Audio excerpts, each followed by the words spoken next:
Hey everybody, today Rahdo talks through episode 4 of his award-winning podcast, which has yet to win any awards. Right, hey everybody, long time no see or hear. This is going to be my catch-up episode, because last episode I spent the entire time talking about Gen Con games, what was going to be at the show and all of that. And now, as it happens, I didn't go to Gen Con, so I don't really think I'm going to do much of a Gen Con wrap-up. I don't really have much more to say.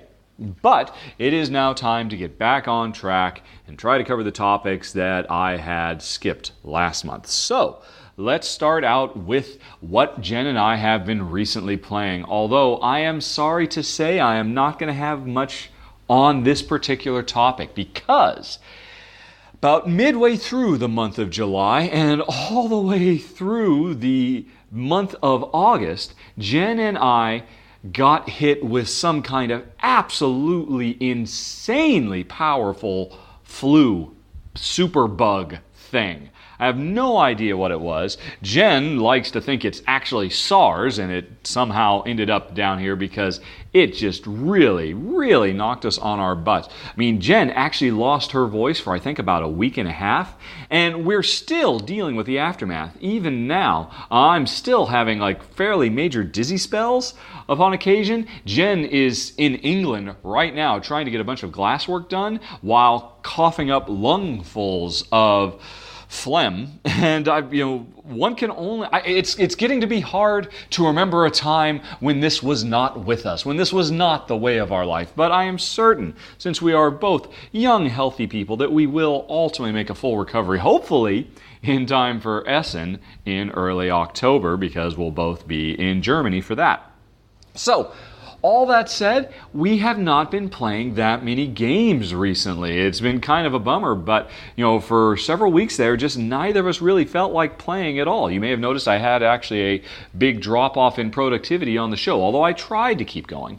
But all that said, I do have, actually, I think I'm going to talk about 2 games that we have played recently. One of them I've already done a run-through for. One of them I've done the run-through for, and it's going to go up live today. And I think it's interesting to talk about them because they are 2 very similarly themed, almost exactly the same themed Euro-style games that play radically differently, and they're both, as of today, on Kickstarter at the same time. So the games are called Primetime and The Networks. Primetime from designer Elad Goldstein, and The Networks from Gil Hova. And these are both games that are all about players taking on the role of a network executive trying to line up the perfect spate of shows to get the most viewers, which are basically the game's version of victory points. And the interesting thing is both these games came out within a month of each other on Kickstarter, and in fact, they're both vying for your backer dollar even as we speak. And so I reckon a lot of people are going to ask me, since I've played both of them, which one should I get? Which one is the right one? And that's a tough one to answer because, quite frankly, I think they're both excellent games. They both really capture the theme. The theme really comes to life, but they both work in very, very different ways. Now, in a nutshell, the biggest difference is Primetime is a very heavy economic Euro simulation with a ton of stuff going on. When you're actually trying to do your lineup, you're actually trying to do a lineup for 5 nights of a week, putting shows on every single night, trying to build those shows not only with stars but also with directors and actors and writers.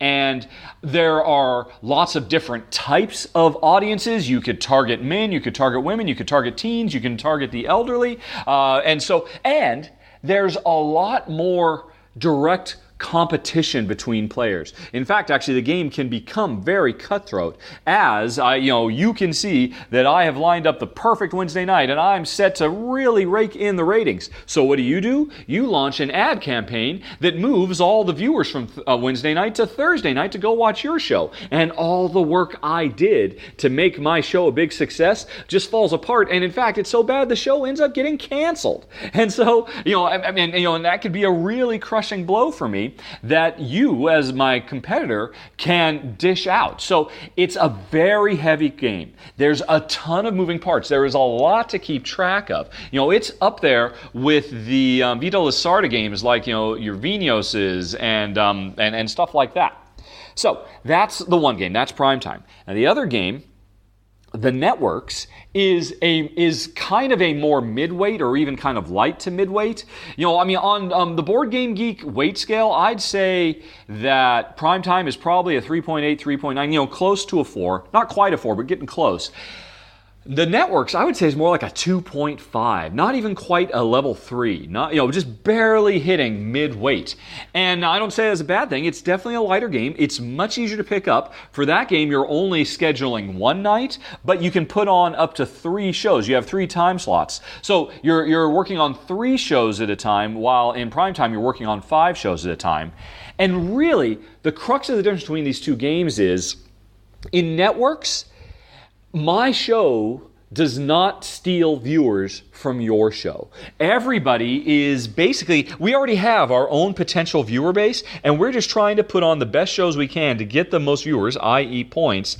And it doesn't matter whether, I have a really big smash hit in my 8 o'clock slot. It does not prevent you from being able to also have a smash hit at 8 o'clock. So in that way, Primetime is very aggressive, very interactive. Players are really getting all up in each other's grill. But in the Networks, it's very much a live and let live game. It's hands off. In fact, it's almost a multiplayer solitaire game, because you can spend the majority of your focus on, right, I'm just trying to make the best lineup for me. Good for you if you make your own lineup, but I'm just trying to get my shows on the air as best I can. Now, that said, the Networks does have a little bit of interaction. Both games feature a card draft. Although Primetime's is a bit heavier because it's an auction where you're actually bidding to try and get all the latest, hottest shows and the latest, hottest personnel and all that stuff. And and it's actually a really unique, fresh take on auctions. You can see my run through to learn more.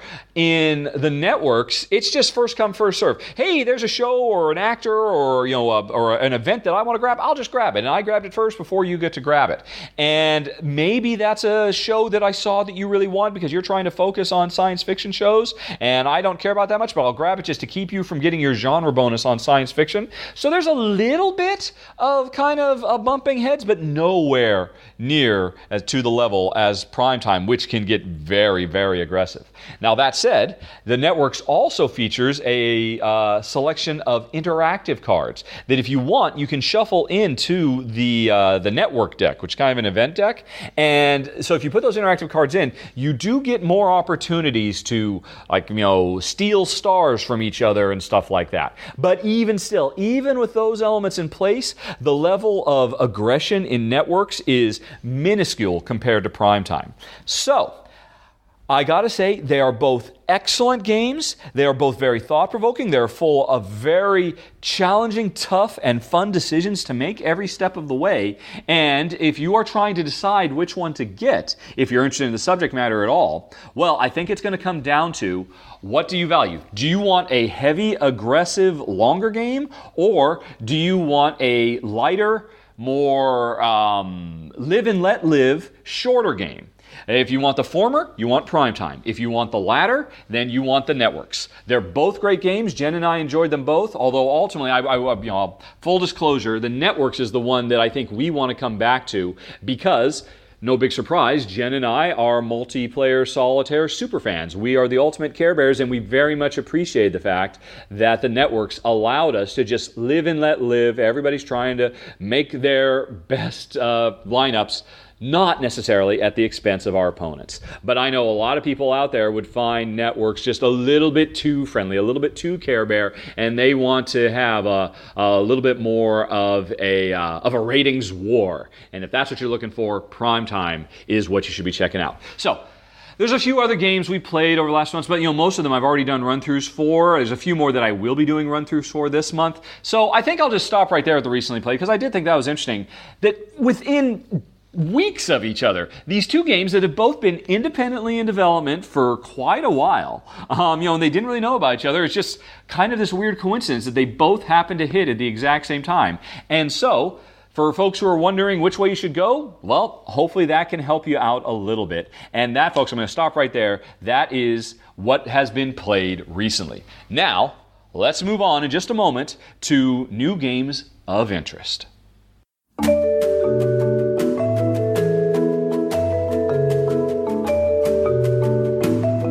Okay, welcome back. Let's get to those new games of interest. And unlike my recently played games, just because Jen and I were sick did not stop people from announcing new exciting games. So I've got a long list here. I've got 2 months of games to talk about that have made it onto my Games of Interest Geek list on Board Game Geek. So let's just jump right into it with the expansions. Oh my goodness, the expansions. Let's see. Recently, expansions for Nations, Galaxy Trucker, Russian Railroads, and Theseus the Dark Orbit were announced. I believe all of these are going to be at Essen 2015, and I want them all, my precious. Oh, they all sound fantastic. For Nations, you've got Nations Dynasties, which among other things apparently adds like 12 new ancient nation states to choose from, each with special unique powers. I think that's right. Is it 12? That's mind-boggling to me. That just there is going to open up the game so much for what is already a game Jen and I dearly love. It's in my top 10 of all time. Nations Dynasties. Galaxy Trucker Missions is an interesting one because CGE recently put Galaxy Truckers onto digital formats. You can play it on your iPad and stuff like that. And apparently, when they made the translation, they added new functionality to the video game version. Most notably, this notion of being able to go on specific missions. And apparently, they were so well received, they have now retrofitted the system into the board game. So for folks who don't have an iPad and aren't going to be playing Galaxy Truckers that way, you can now get them in your. I just think that's really, really cool. Particularly for people who are always worried that these digital integrations of board games spells the end of the hobby. I love this as an example of no, it actually just expands the hobby. Look, new stuff that came in the video game can now get added to the analog game. That's awesome. Galaxy Trucker Missions, that is. Russian Railroads, German Railroads is a very, very silly name because I guess you got to go with it. It's almost kind of a shame they called the thing Russian Railroads when its first expansion is set entirely in Germany, so you end up with this weird name. I have to admit, I haven't looked at this at all. I just know it's a must-get because Russian Railroads was fantastic, so anything new for it is definitely worth seeking out.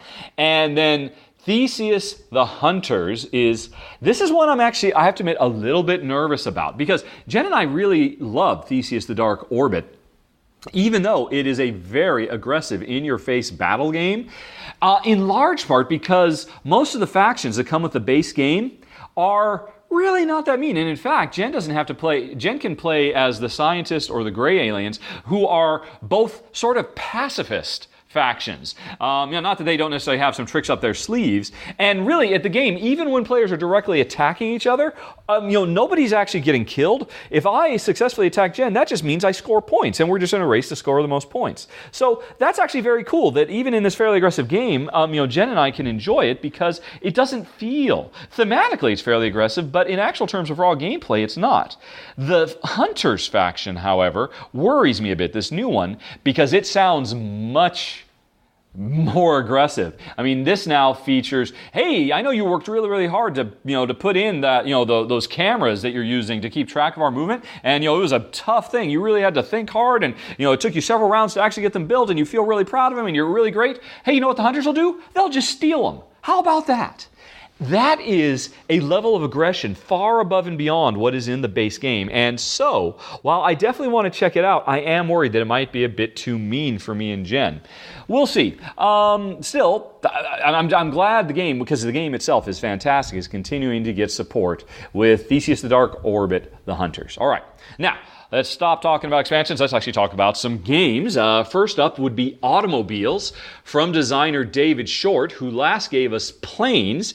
And just to get out of the way, yes, this is the end of the oddball trilogy from AEG Games that started with Trains, then went with Planes, and is now moved on to Automobiles. Even though the three games have absolutely nothing to do with each other than the fact that they share their logo shares the same font and their box covers has the same basic graphic layout, but they're radically different games.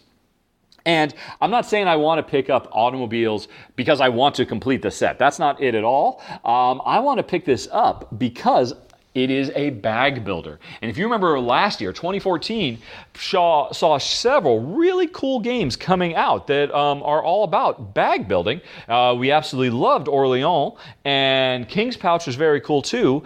And so I'm excited to see another bag builder come out and see what new it does with the circumstance. Now, the game itself is apparently all about like Grand Prix style race car building, and the bag represents, I think, your pit crew or something like that, as the car's going around and you're trying to build the car up and keep it running and stuff like that. I haven't really looked into it too terribly much, just based on the pedigree of the designer, because David Short has made some fantastic games that we really enjoy, and the fact that it is a bag builder, which is a relatively new offshoot genre that we're really enjoying. To me, it's pretty much a sight unseen, will pick it up if I can, and it's coming out at Essen. So far, all these things, I believe, are getting their big launches at Essen.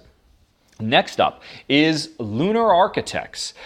This one's interesting. I think it's going to be going on Kickstarter later in the year, like around November, something like that. This is what I'm led to understand. And the interesting thing about this is a game where players are architects trying to design the perfect moon base, the perfect lunar base. And that's a cool, I haven't actually seen that theme before, and it sounds really neat. I like that. But what I like a lot more is this game is a very loving homage to Matthias Kramer's Glenmore. And in fact, you could think of this very directly as Glenmore 2.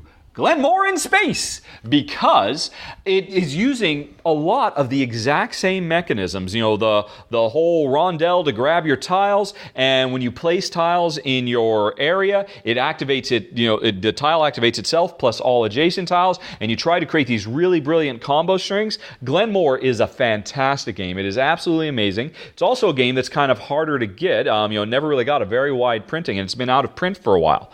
And the interesting thing is the developers of Lunarchitects actually contacted Matthias Kramer and consulted with him and said, hey, this is what we're kind of doing. Are you cool with it? What do you think of the designs? And while Matthias Kramer has not put in enough time to actually be considered a co-designer of this game, you have to kind of consider, because, they are lovingly recreating and updating and enhancing his design, and he has been kind of almost a silent partner, which I think is very cool. And so I'm very excited about it, because I love Glenmore, and while I don't think this is going to replace Glenmore, it has a lot of really cool new elements in it as well. Plus, I just think it's great for people who've wanted Glenmore for quite a while and have never been able to get it, because it seems like, who published Glenmore? Aaliyah and Rio Grande Games, they've just decided, well, we're never going to put out any more, even though there's a lot of people out there who would love it. Well, you're in luck. Lunarchitects is on the way. Next up, Burano. And now this is a new design from a Taiwanese game publisher.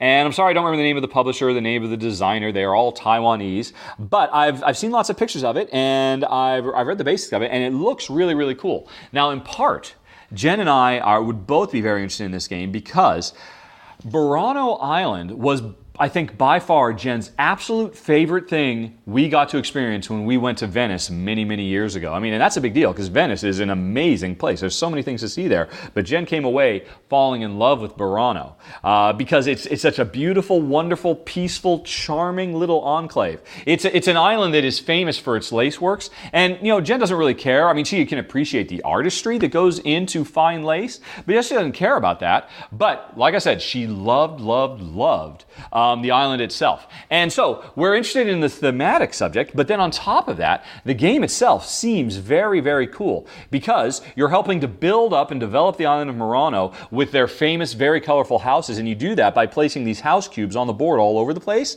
but you can stack them on top of each other, put multiples next to each other, and put colorful roofs on top of them. So you're actually kind of building it in 3D.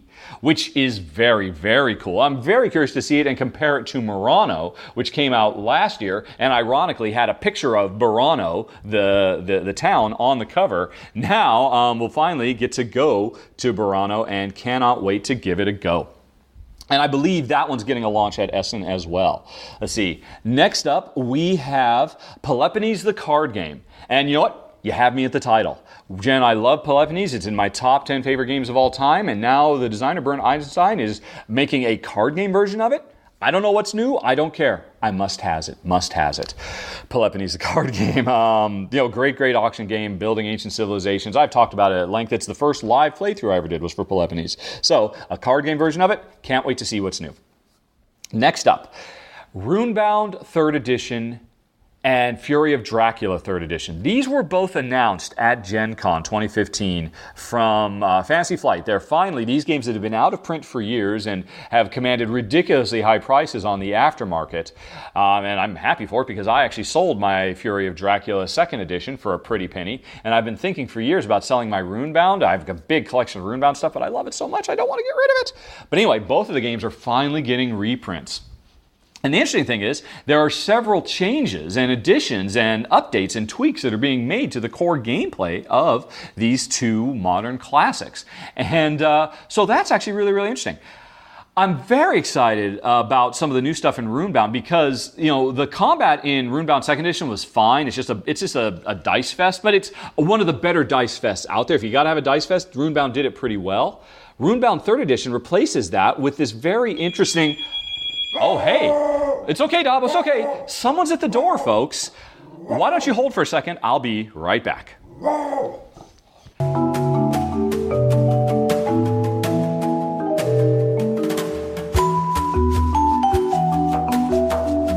Okay, we're back. That was a very nice young Estonian couple who were vacationing in Malta and wanted to stop by and say hello. So we had a nice time. I got some excellent chocolate. Chocolate full of little tiny blueberries, which is surprisingly excellent. Oh my gosh, so good. But anyway, I now honestly don't remember where I was. I think I was just talking about Runebound 3rd Edition. Is that correct? Yes, I think so. I was just saying how the new Runebound keeps a lot of the same classic game, but changes combat. And right, that's what I was a bit worried about, because I like the idea of it. The combat has become a more interesting tactical exercise with lots of different options because you have all these different round chips that are two-sided that represent different moves you can do in combat, and you basically kind of toss them all out like you're rolling the bones sort of thing. Or like casting runes and whatever they land. That's what you can do, but you can flip tiles and do all kinds of special stuff. So that seems really cool. I like that. What I'm worried about is that unlike regular Runebound, where you're fighting against the game, here you're fighting against another player because another player takes on the role of the monster and has to make decisions on the behalf of the monster to try to kill you. And I'm a bit nervous that Jen and I will not enjoy that, which is too bad. Although, if that's the case, that means we'll just stick with our Runebound 2.0 instead of the Runebound 3.0, a 3rd edition that is coming. And then the other one was Fury of Dracula 3rd edition, which I'll be honest, I'm fairly pessimistic about. You can see the run-through I've already done for Fury of Dracula to see all the problems we had with it, even though we loved the core game and wanted to love it. But it was just so overwrought, we just couldn't keep playing it, so we got rid of it. And the thing about the 3rd edition is supposedly it streamlines some elements of the game. A big part of that is combat. So that's very, very interesting. And my hope is that means if combat is streamlined, maybe when one player in a two-player game, has to control all 4 hunters, it won't be quite so overwrought and overburdened by having to keep track of a million different special powers and a million different special items that each character has, which is what really killed Fury of Dracula for us. So I'd be willing to bet this one won't work for us anymore than the original one, but fingers crossed for the 3rd edition of Fury of Dracula. Both those, I think, are coming later in the year, not at Essen, but after Essen. Anyway, and then the other thing that Fantasy Flight announced was Warhammer Quest, which, I'll be honest, I don't really know anything about. I guess it's a cooperative fantasy adventure card game based on the Warhammer license, and more specifically the Warhammer Quest, which was a very popular, well-beloved board game dungeon crawl from the 80s, I guess, or maybe the early 90s. I've never played it, I've never seen it, so I don't have any great love for the subject matter, even though I know a lot of people do, and so a lot of people are very excited about this. I'll just list it as something I'm interested in, mostly because I know it will have a lot of really great Fantasy Flight polish, and as a cooperative game, maybe it'll be something Jen and I enjoy. Who knows? For Warhammer Quest, the adventure card game is its full name, actually. But now on to one I'm very excited about, super stoked over, is Pursuit of Happiness, which is going to be coming from Artipia Games and is designed by David Cheerkop, who is a personal friend of mine. He is a young guy who lives here in Malta. He's a Maltese game designer. His previous game he co-designed with another guy named Yannick was And Then We Held Hands, which I've done a run-through for, and that was a brilliant game. Now, and to be fair, that was David and Yannick, and this one, I believe, is David working by himself. But he is I've never played the game. I've never even seen it because he lives on a different island than me. But we have talked about it. He's described to me, and I love the idea of it. A good, interesting, weighty Euro-style game experience that is all about trying to live the perfect life. You know, having the pursuit of happiness. And I love that subject matter. It's so wonderful in CV, and I would love to see a bigger, richer, heavier game that tackles the same topic. Plus, David's a really clever guy. He's got really good design chops. So, and you know, Artipia picked it up, and Artipia makes really, really good choices about the games they publish. So, I am just all kinds of excited about Pursuit of Happiness. Couldn't be more excited. And then we come to Inhabit the Earth from designer Richard Breese. He's taking a break from the Kingdom games. This is not a Keyflower sequel or expansion. This is a whole new game about prehistoric animals multiplying, evolving, and thriving. And it's just absolutely lovely, particularly because, well, this year we loved evolution and really wanted to keep it, but it turned out it was such a in-your-face, cutthroat game, which was entirely thematically appropriate. I do not disparage the designers for making that choice. It was entirely the right thing, and the game is so brilliant. One of the best games of the year, easily. So smart, its design. But, and you know, and Jen, I got a real taste for the subject matter because we loved it so much, but it was just too mean for us to keep playing. And my understanding is Inhabit the Earth is more of a race game. It's less about literally dog eat dog, species eat species, and this is just more about species trying to optimize their race up the food chain, effectively, in different continents around the world. It looks like it could be really, really great, and Richard Breese has a fantastic track record, so I'm really stoked about Inhabit the Earth. Next up, we have Treasure Hunter, which, yeah, I don't know. It was on Kickstarter a little while ago. I'm not sure when it's going to come out, and I'm sorry I'm coming a little too late, because I think the Kickstarter campaign for it is over. Sorry about that, folks. It's from Queen Games, but more importantly, it's from designer Richard Garfield, who, of course, is the creator of Magic the Gathering and Robo Rally and King of New York and all that. And, you know, he is a very well-respected designer with very good reason. He's a really smart guy. He comes up with really clever, interesting gameplay. And this is a game, it's a card drafting game where players are basically trying to, get treasures, high value treasures, low value treasures. I don't really know much about it. It seems like it could be cool. But from what little I did read, I worry that it's probably something that's going to be better. It almost sounds kind of like a card drafting trick taking game or something like that. I'm not really quite sure. But I just got the impression when I was looking on Kickstarter that it wouldn't be that good with two. And to be fair, Richard Garfield has in the past not always been particularly interested in trying to craft the best two-player experience, like Robo Rally or King of New York, which are really terrible two-player experiences. Of course, Magic the Gathering is a great two-player experience, and so maybe Treasure Hunter will be as well. But obviously, I'm just interested in that one mostly because of the name Richard Garfield. And plus, since it's from Queen Games, it'll be a really spectacular production as well. That's certainly a given. Next up, we have, Dingo's Dreams, which is from a very interesting designer-artist combo. It is from artist Ryan Lockett, who is the head honcho of Red Raven Games, and he's put out a lot of games. And normally he designs his games and does the art for them, but here he's taking somebody else's design and just doing the art for it. And the designer is Alf Siegert.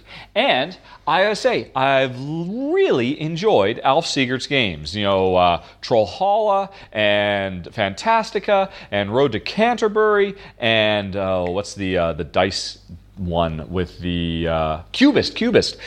So I really enjoy Alf's games. I really enjoy Ryan's art. So this is definitely a two great tastes that taste great together. And if that wasn't enough, it's a game about dogs. Well, not dogs, a dingo, which is an Australian wild dog, that is apparently having a dream and has gone on a dream walkabout, and you're trying to help it get out of its dream and wake back up. And you do that with a constantly in motion board that is basically a sliding tile puzzle, which was really a fantastic gameplay mechanism in Forbidden Desert. And while this is not a cooperative game like that, it seems like everything is lining up for this to be an excellent game that Jen and I will really enjoy. Cannot wait to see Dingo's Dreams.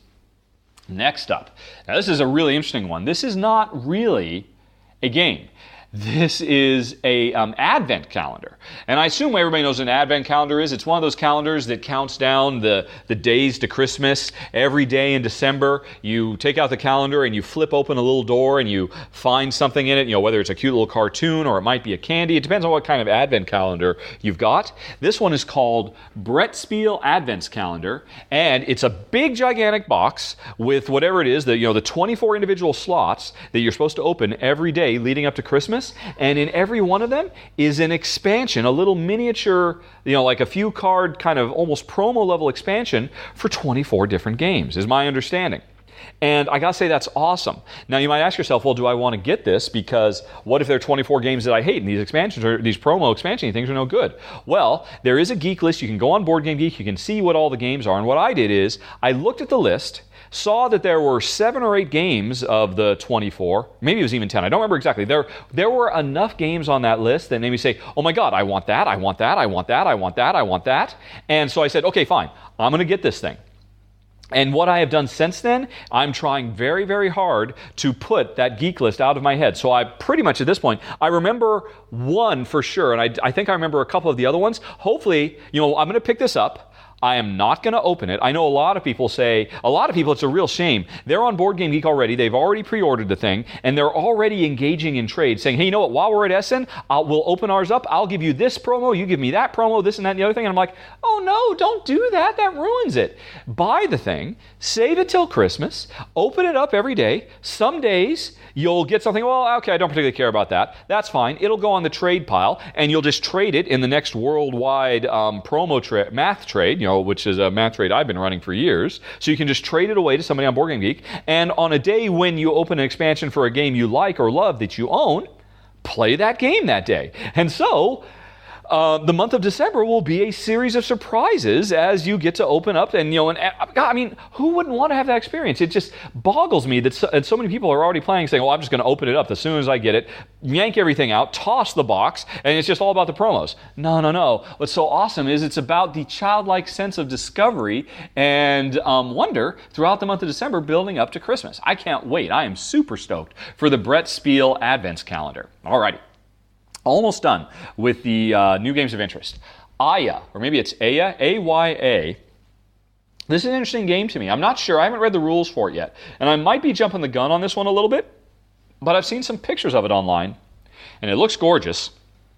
And what it is in a nutshell is taking classic tumbling dominoes. You take a whole bunch of dominoes and you line them all up in, some kind of crazy pattern or whatever. You flick one and then they all just one after another, go down the line, tumbling each other, split up, do all that kind of stuff. So it takes that activity, because that's certainly not a game, but makes a Euro-style game out of it. And just that alone gets me intrigued. In the same way that Augustus, or Rise of Augustus, took bingo and turned it into a very, very cool, light, family-friendly Euro-style game. And it was absolutely excellent. And what else? Yardmaster took Uno and, infused it with theme and made it more of an interesting, family-friendly gateway Euro. This seems to be doing the same thing with Domino. So I'm really excited about it. Cannot wait to see more. That's Aya, or Aya, A-Y-A.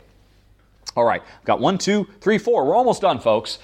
Grand Austria Hotel, which is, who is it from? Oh, gosh darn it. It is from one of the designers of, Tzolk'in, the Mayan calendar, and the Marco Polo that came out recently. It's one of the co-designers of that game who's teamed up with one of the co-designers of Egizia, which is a very, very cool and clever worker placement game that's been out of print forever and is impossible to get. And it's got the art of Clemens Franz, which I really love. So this is a really interesting pairing up of two very clever designers to come up with a new Euro. And quite frankly, just based on that, I'm interested in this game. I know it's all about running, a really upscale Austrian hotel. It looks like it might have the same kind of vibe as the feature film Grand Budapest Hotel, which I loved that movie. Oh my God, I love that movie so much. So if playing this game kind of reminds me of that movie, I mean, I'm really stoked for it just for that reason. But, the designer pedigree looks really great too. So I'm excited for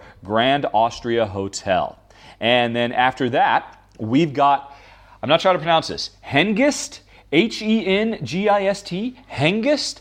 This is the latest game from Uwe Rosenberg, the designer of Agricola and Glass Road and Gates of Loyang and some of our favorite games of all time, and Mercator, and just one of the most famous, highly regarded Euro game designers of the day. And this is a really interesting twist for him because the subject matter here is not genteel farming or running economic simulations to try to convert resources into buildings in medieval France or what you would normally associate with Uwe Rosenberg. This is a game of Saxon raiders pillaging villages and taking plunder all around the English coastline. And what? This? I mean, that sounds like a straight-up crazy Ameritrash game coming from Uwe Rosenberg. And no, I'm sure it's not. I'm sure it's going to be a very, very interesting, well-considered Euro-style game, but with a very lively, vibrant theme that is really outside the norm for him. So, I don't know much about it but again, just the name Uwe Rosenberg is going to get me interested, but then such an out-of-the-box theme for him sounds like it could be something really, really special. Okie doke, moving on. Where is that list? Wake up, computer. Okay. Oh, Morocco. Now, this is from the designers Ben Riddle and, what's the other? Oh, come on, computer. Knock that off. I'm sorry. I remember Ben's name, but I do not remember the other name. Matt. Ben and Matt, who were let me double check that. I don't want to be wrong. But they designed Fleet. They designed the Fleet expansion. They've designed the new Fleet show. I mean, they've designed games. And every one of their games they have put out so far, I have thought, has been fantastic. Yes, Ben Pinchback and Matt Riddle. There we are. I think every one of their games that I have played of theirs has been great. And that even includes Eggs and Empires, which was an excellent trick-taking game. That one just wasn't so great with 2, but it was really wonderful with more. So, this is their latest game, which is, where was it? Oh, man. I read about this, and I'm drawing a blank. What is it? Oh, it's a territory-grabbing game. And you know what? Oh, that's right, yes. What it is, there is a market in Morocco, and we are trying to set up stalls. But we want to get the best stalls, in the best positions for, the best scoring opportunities. And the way we do that is there's this little rondelle on the side of the board. And it represents the top of a building. And so every round, which I think is like every day, every market day, we send one of our family, most of the family members are going to set up the stalls in the market square, but one family member gets sent up to the top of the tower. And he picks one of the spots. I think there's 5 spots of this tower, the circular tower. And what that will do is, thematically what you're doing is you're looking for the best spots in the square. Mechanically what you're doing is you're laying claim to rows and columns, to a row and a column that will determine where your, your stalls can be set up. And the interesting thing is, when I choose a spot on this little rondelle to pick the stone column or the ruby row or whatever it might be, I don't get that spot. If I put it on the ruby, I don't get the ruby. I get the 2 spaces on either side of it.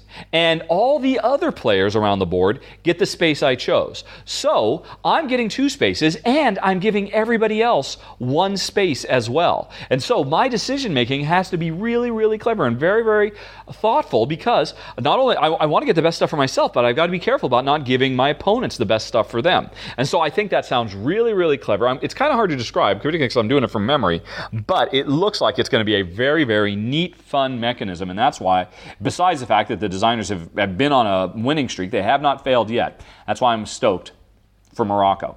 And then the last game in my games of interest, and this one in Morocco I think is going on Kickstarter this month, right? And Hengist and Grand Austria Hotel and Aya and the Adventskalendar, those were all going to be at Essen.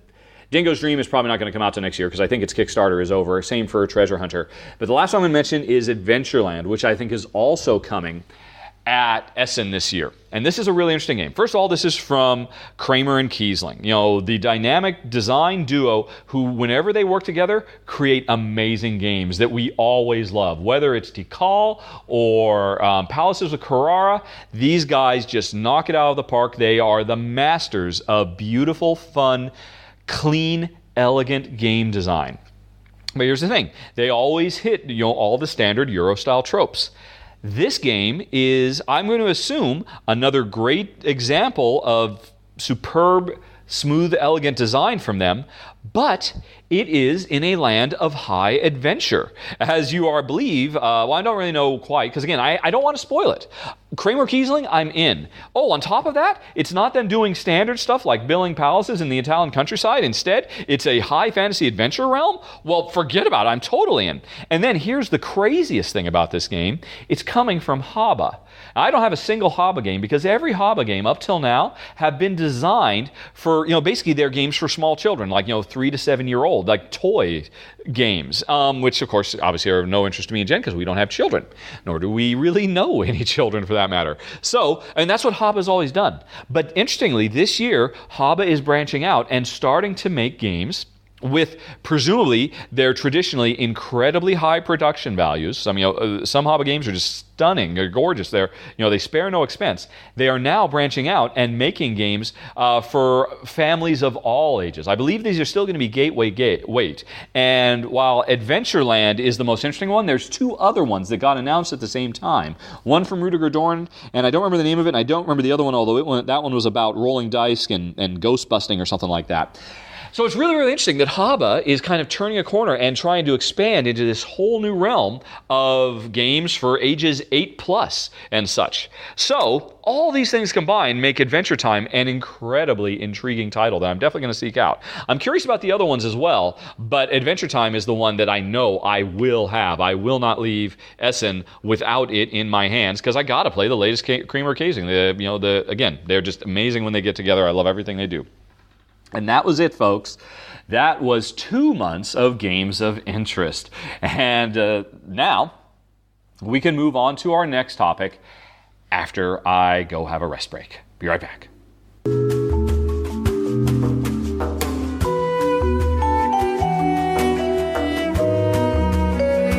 Hey everybody, continuing on with this catch-up podcast, we now have 2 months of questions and answers to go over, and let's just jump right into it. I've got several ones. I have to admit, I haven't really looked at these very closely, so let's just see what we've got. Okay, first of all, from Jim, who do you feel are some of the more... I had this question 2 podcasts ago, and I pushed it off because I thought it was a really good question. I haven't given any consideration, and here I am. But I do know what I was going to do. Let me read the question. All right.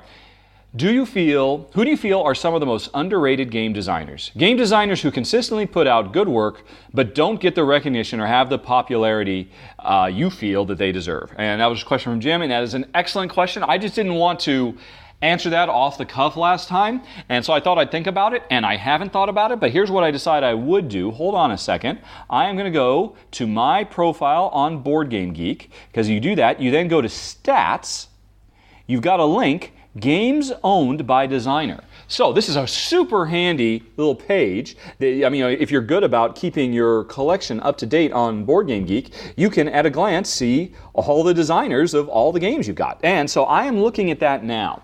Let's see, it's just an alphabetical order by first name. And right off the bat, Adam Kaluza. I think he is definitely an underrated designer. His biggest, or probably his most well-known game was his first one, K2, which was a brilliant game, one that Jen and I still own. And probably the most brilliant thing about it is both Jen and I hate mountain climbing. Not that we would ever want to do it, but we just hate the idea of it. I mean, trying to get drama out of mountain climbing, movies are, oh my gosh, man against nature, will he survive? They always drive us nuts because we're spending the whole movie thinking, you idiot, don't go up there. What are you doing? And it's just very, very hard to engender sympathy or empathy or anything because just the act of mountain climbing is just such a fruitless, dumb endeavor in the amount of effort people put into it when they could be off doing something that betters mankind with that same energy. Anyway, though, at K2, in spite of my open disdain for, extreme high-risk mountain climbing, we love that game. We think it's absolutely fantastic. And he followed that up with The Cave, which is excellent. I think The Cave made it into Jen's top 20 games of all time. Draco is a very cool little 2-player skirmish game, which is cool because we don't normally play skirmish games. And then Mr. House was an excellent game as well, a total departure from him. And a really, really cool game, although unfortunately that one didn't work as well with only 2 players. You need more for it to be at its best. But anyway, those are 4 fantastic games. And yet most board game geeks, I bet you don't even know who Adam Palooza is. Really, really fantastic. He's a professional. Oh, and actually, I was kind of insulting because if I recall correctly, he did K2, and he himself is a professional mountain climber who has climbed K2. So I was openly mocking him and his passion. I'm sorry, Adam. Forgive me. Your games are awesome. You are definitely underappreciated. Let's move on. Let's see. And I'm looking for, people that have a few games from. And this is not scientific either, because there's probably other guys. But anyway, next one, Albin Viard, who did Town Center and Clinic and Small City. He cut his teeth making fan maps, I think, for Age of Steam. But over the last few years, he started making some very, very cool games. And they made a small splash, but nowhere near as big a deal as they should be. I think they're great. And Alf Siegert, who I just talked about a little bit ago. Why isn't Trollhalla a bigger deal? Why aren't more people playing Fantastica? Cubist it was in my top 10 filler games. Why isn't it in more people's top 10 filler games? He's a fantastic designer, great sense of humor, a very literary guy. He really brings interesting worlds to life, and definitely, I think, deserves more attention and love. Let's see here. Alrighty, I know you're okay. You know Antoine Bauza. Okay, he's more than well known enough. Andre Novak, who has put out first Praetor, and then Progress, Evolution of Technology, and then Versailles. That's 3 games in a row that were good to great. Versailles was only good. I suspect Versailles would potentially be great with 3 players. With 2, it's still good. And but anyway, we loved Praetor with its the notion of retiring your workers are dice, and Progress Evolution, like the ultimate tech tree game, was great too. We loved both of those games. So Andre Novak is a bit on a roll, and I don't think most people realize it. Let's see. Bernd Eisenstein. I love this guy. The designer of Peloponnes. Peloponnes should be in Board Game Geek's top 10 games, as far as I'm concerned. It is that good. It is that amazing. Everybody should own that game. Everybody should play it. But he's done other great things too. He was one of the co-designers, of Alia Jagda Est. Palmyra is a great little tile-laying game. PAX is an excellent, very, very clever card game. So the only good game I can think of, or the only game that works well with 2, but that also supports a trader. So you can actually be playing, it's a cooperative game, but a player can go trader again. I mean, it's absolutely fantastic, wonderful, very clever game. Burned, everybody, he should be a household name in the board game industry, definitely. Alrighty, moving on. Yeah, Bruno Call. Everybody knows who that is. I'm just. My eyes are being drawn to. Carlo Lovisi. Well, okay, he's only put out 2 games that at least I know of so far, Oddville and Johari, but they are both fantastic. I don't know if he's underappreciated since he's only put out a couple. I'm going to just call him a designer to watch. Moving forward. And the same thing for Cedric Chabouis, the guy who did Lewis and Clark and now Discovery. He's also a designer to watch. But that's not. We're talking about underappreciated guys who have been doing it for a while and have not been getting the love. Let's see. I think Corey Kenichi gets plenty of love, thanks. And as does Alex Vaccarino. David Short, I think, deserves more love.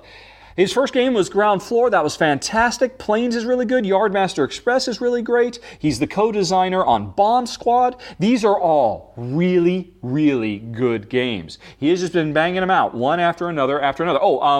The Cypher, another really solid game. I don't understand why he's not more of a household name as well. David definitely is definitely unappreciated or underappreciated, considering the quality and the amount of work he has put out so far. Let's see, I'm just scrolling for guys who have done at least 3 games. No, you right. No. Well, this is exciting for you to listen to, huh, folks? Jeffrey Allers, another fantastic designer. The other, along with Byrne, was the other co-designer on Alia Jagda Est, which is an amazing game, one of our absolute favorite dice games. But he also put out Citrus, which is phenomenal. I've done a run-through for Citrus. You gotta check it out. It's a great, great tile-laying game. Really tense. Really exciting. And then he also did New Amsterdam, which was a brilliant game. Not only in its mechanisms, but also in its unflinching look at the harsh realities of colonialism. I really, really brilliant design. I've got nothing but respect for this guy. He's actually done other games too. I'm just listening to the games of his I own. Jeffrey D. Allers, great, great designer. Definitely deserves to have his name shouted from the rooftops. And so I guess that's what I'm doing right now. No, you're famous. You're famous. No, you're famous.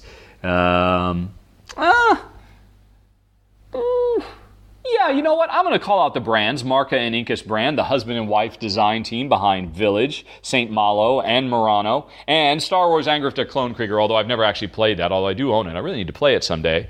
But I think they are really putting out really strong games, one after another. And my understanding, correct me if I'm wrong, folks, but I believe that Inca is the primary designer and that Marcus is just kind of helping her out, or kind of is like serves as her editor, or like her design partner, but the designs are mostly driven by Inca, which is fantastic because there need to be more women designers in board games. And, so Inca's knocking it out of the park, admittedly with her husband's help, but like I said, I think it's most of that's her. And they're fantastic games, really, really smart. And, good game after good game after good game. Although, again, I haven't played Star Wars Angriff der Klonkrieger, so I can't say about that one. So, the brands. Alrighty. Let's see. Matthias Kramer, he made my top 10 list. I'm not going to, and Kiesling, no. Right, I'm to the N's, alrighty. And now I'm to the O's. Paolo Mori. I don't feel like people are shouting his name enough either, because he's really special. Vasco da Gama is amazing, one-of-a-kind game. Rise of Augustus is absolutely fantastic. And, he's also done several other games that, while they're not my style of games, like I'm thinking specifically of Libertalia, they're really, really fantastic games. And honestly, I think he's playing he is designing at a super high level. This guy should be a superstar. People should get stoked every time one of his new games gets announced, and the fact that they aren't means Paolo Mori, I think, probably deserves a little bit more fanfare. Okay, continuing on. I think Reiner Knizia, enough people know his name, definitely. Okay, haven't done enough that's there. Should I mention Ryan Lockett? No. I think people appreciate him. People are really starting to notice Ryan. He's put out brilliant design after brilliant design, and then on top of that, his art is brilliant too. I think he's really catching fire, so I don't need to call him out. And yet I just did, because I love his stuff. Stefan Feld. Yeah, there's this little guy, Stefan Feld. I may not have heard of him. I think he definitely... Let's see here. Oh, Steve Finn. What the heck? Why isn't Steve Finn a superstar? He game after game after game, and he has released over half a dozen games now, and they are all stellar, fantastic, amazing fillers. Some of the best fillers that have ever been made. This guy, Steve Finn, makes. He's just running his own little self-publishing one-man operation. Most of his games you have to order directly from him, but my God, they are just amazing. His games are full of stars. Absolutely, I'm his biggest fan, and everybody else should be too. Steve Finn should set the world on fire. Okay. Alrighty. And no, not yet. Need a couple more games there, buddy. Nope, not yet. Only 2 games is not good enough. Vito Lasarda, no, everybody knows who he is, so I think he's arrived. But Vladimir Suchy. You know what? No, Vladimir Suchy has done some amazing games, but I don't think, he's taking too long to get out games.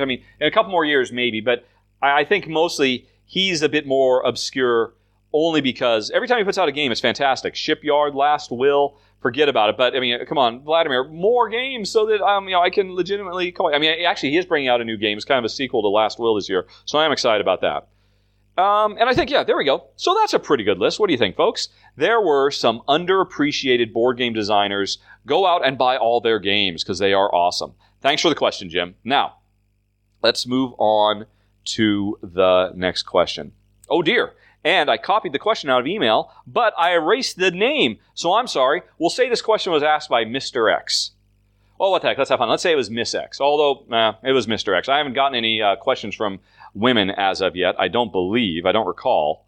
But anyway, so Mr. X asks, soon after moving to Iowa last year, I visited a local game store and found a brand new copy of the now hard-to-find Macau for $45. Score!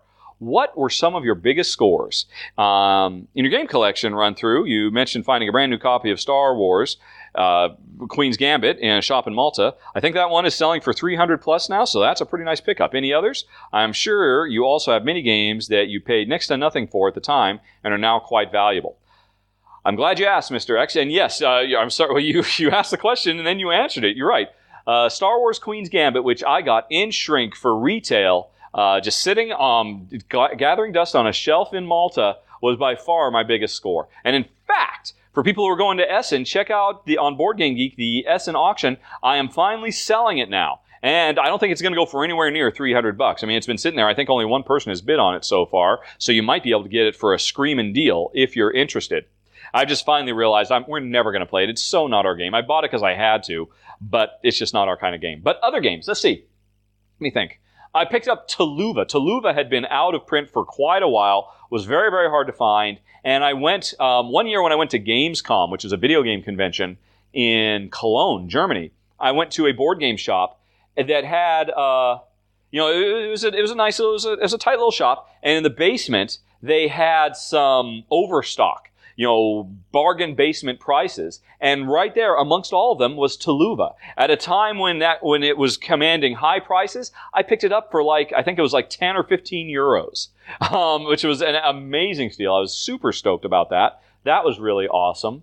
I think that and, also I picked up in a shop in Spain, I picked up Blue Moon City, which has also been out of print forever and is very, very hard to find. It doesn't necessarily command very high prices because there's not a lot of demand for it, but it's an excellent game, and I was really happy to find an in-shrink copy for less than retail in this shop in Spain, so that was actually really cool too.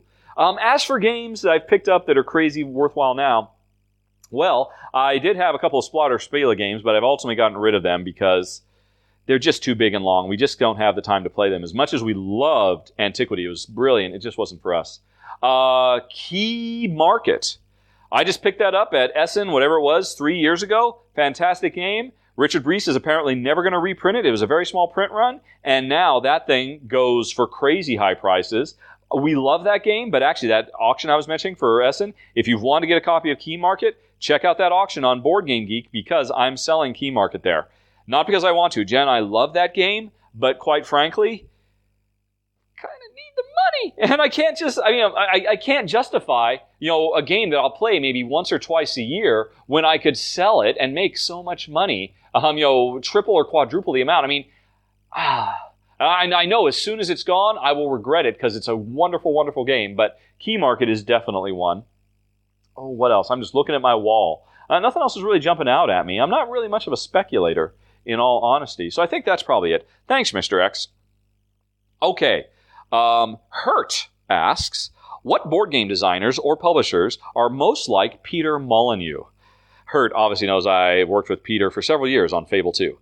Who makes the biggest claims and biggest dreams but can't really deliver?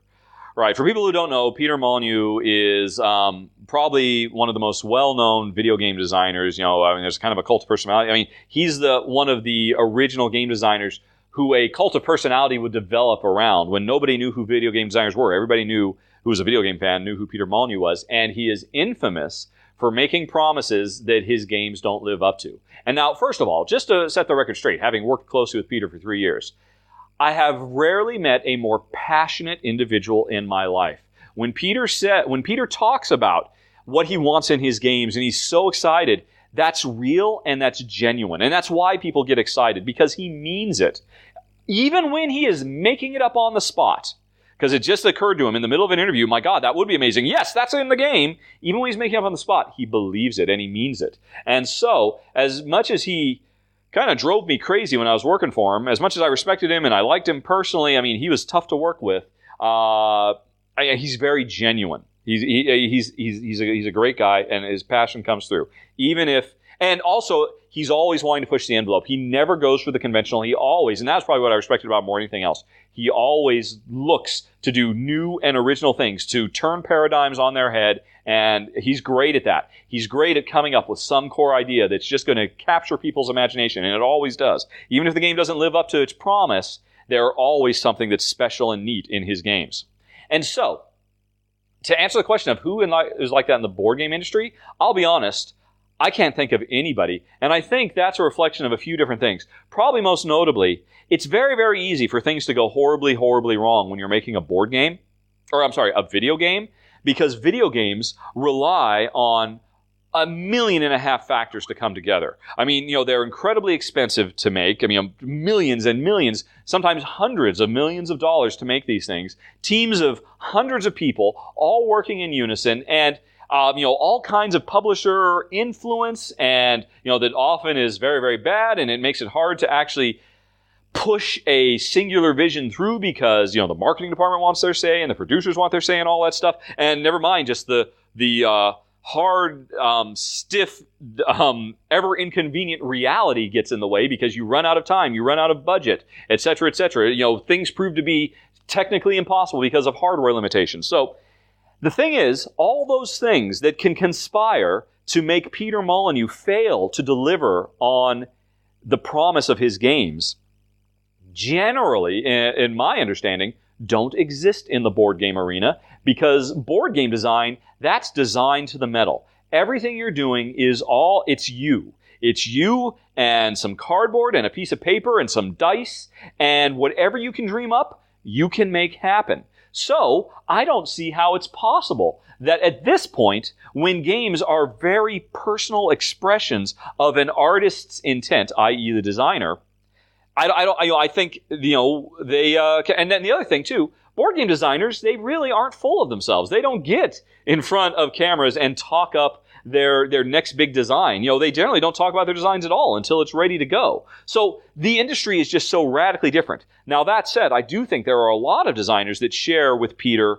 the desire to really change up the game, to reinvent things, and to not limit themselves, not pigeonhole themselves into one type of thing. Peter is always looking to try new types of games to make, and I respect him for that. So, you ask me who is like Peter Molyneux in the board game industry, my first name pops into my head is Vlaada Chvátil.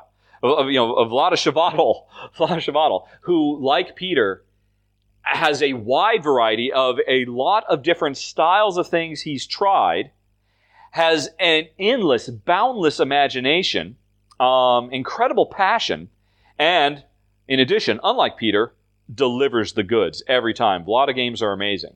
And, Peter's games always have the promise of being, and to be fair, sometimes they are truly amazing. But, so, that would be the answer to the question. Moving on to Kevin, who asks 2 questions because he's greedy. Kevin wants to know first, you recently mentioned that Shadowrun Crossfire is now on your top 10 list. Which game did it replace? I'd have to go look, and I think it was Shipyard from Vladimir Suchy. I believe Shipyard is now at my number 11. I think.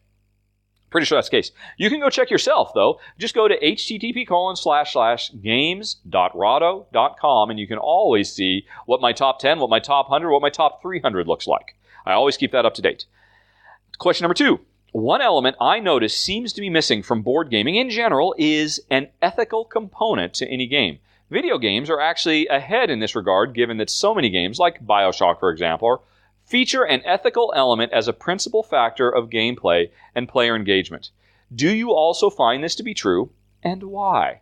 I don't think it means why do I find it true, but rather, if I find it true, why do I think that is?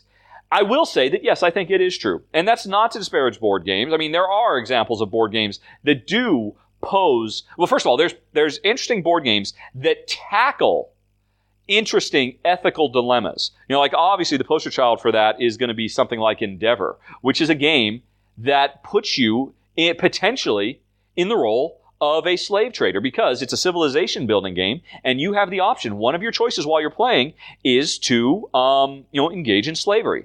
And that will give your civilization a really big boost. And it could help you win the game. And it's a really interesting situation because other people can do it as well. And the more people start to engage in slavery so they can earn more victory points and push their civilization to greater and greater heights, the more other people will do it. But there's a fundamental mechanism in the game where if you run out this particular deck of cards, the elimination of slavery, I can't think of the word. Sorry, folks, I'm drawing a blank. But slavery can be abolished. Slavery can be abolished. And then, if that happens, every player who engaged in it takes a really big hit and gets set back. And every player who didn't, then potentially then has the option to move forward. And I think Endeavor is a fascinating game because of that. Because the temptation is really, really great. It's so easy just to engage in slavery and get that really big leg up. And then when other people are doing it, everybody is kind of tacitly involved in it. But if there's somebody who didn't, that person is going to definitely actively try to bring around about the end of slavery. Forget about the moral implications. They'll just do it because they want to win. And then the players who are involved, they actually take steps to keep slavery alive. And I found myself doing that. And now that is that's not even a moral gray area. Of course, it's abhorrent to do it. But the game, Endeavor, I think it's brilliant for this, actually tries, through these mechanisms, to not just take the easy route of saying, hey, yeah, slavery is evil, just stop doing it. Endeavor says, here's why slavery happens. And not just because, mankind sucks. That's really easy to say too. Here's the real reason. It's just because of these economic realities that slavery is able to come out. And I think that's incredible, that a game can actually try to be educational or inspirational or, and tries to enhance your understanding of a very deep-seated, deep-rooted issue at the core of humanity.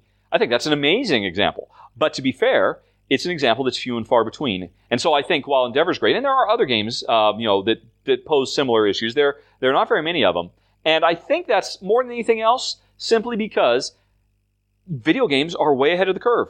Video games have had a vibrant, growing industry now for what? Since the late 70s? You could argue even the early 70s. So 70s, 80s, 90s, so for 30 or 40 years, video games have had the opportunity to grow and evolve and, expand and build on what has come before, leaps and bounds, with millions of people all around the world designing and developing these games and using them not only as commercial exercises, but also artistic exercises.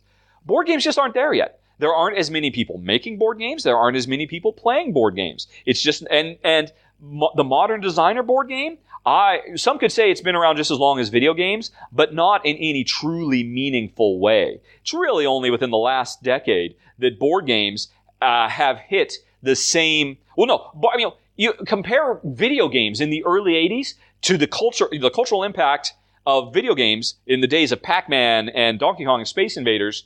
Board games haven't even hit that yet. Board games are still at the equivalent of Space War. Board games are barely even where Pong was back in the 70s. So it's, board games have another few decades before they have had a chance to build and mature and grow. And I think at least that's my guess, kind of my gut feeling as to why video games are ahead of the curve of us in this regard. Others might disagree.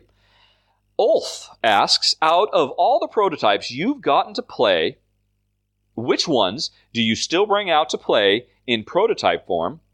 Which ones were so good that you got the retail version when it came out?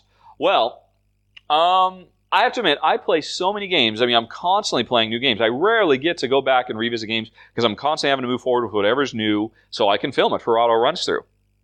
In fact, I can only think of one game, prototype, that we have actually kept in prototype form. And that we have actually played again in the prototype form after I've done the run-through. Because most of the time, after the run-through is done, I take these prototypes and I give them away. Heck, I just gave away 2 prototypes today to that lovely Estonian couple that visited.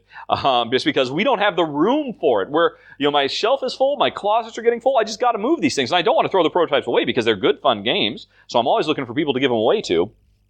The only one we've kept is Area 1851, and that's because Jen loved that game. I thought it was really good, but oh my gosh, Jen loved it so much! So Area 51, I guess, would be the answer to that question. And that's not to say that I haven't played a lot of really great prototypes. It's just generally, we move them on to make room for the next game. Area 51 is the only one that we've kept so far. As for which ones we got the retail version of, oh gosh, lots of them. Too many to count. Seriously, way too many to count. Go to games.rahdo.com. You can see every game I own. You'll see a lot of them were prototypes that I had covered. A lot of the prototypes I've done in the last year, I'm hoping to be able to get those games next year. I can't wait to get my copy of Forge War. Oh, must have it. So the answer to the second question is a lot of them. Alrighty. Thanks, Ulf. Moving on to Sam. I read somewhere that you had some involvement with the Movies video game. I absolutely loved that game when it came out, and I often revisit it. I just wondered if you thought a second one would ever be made. Plus, do you think a board game version would ever work? All right. Yes, it's true. I worked on the Movies. When I got hired by Lionhead Studios, it was actually to spearhead the Movies console game. on PlayStation and Xbox.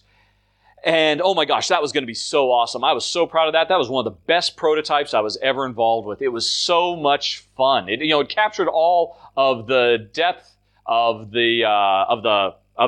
its big brother, the PC game, but it added a lot of really cool, fun console-specific stuff that was just a blast. And unfortunately, it'll never see the light of day because, to answer your second question, no, there's never going to be another movies. I'm sorry to say.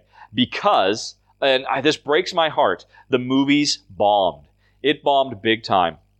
It bombed so much, it almost destroyed Lionhead. Lionhead almost went out of business because, a lot of their financials were based on the assumption that the movies was going to be the next Sims. It was, EA, Electronic Arts, they had the Sims. Activision was going to have the movies be their Sims. And that's what everybody expected. And then it just, it did okay. Don't get me wrong. But it had such huge expectations that it did not live up to them. And it was heartbreaking.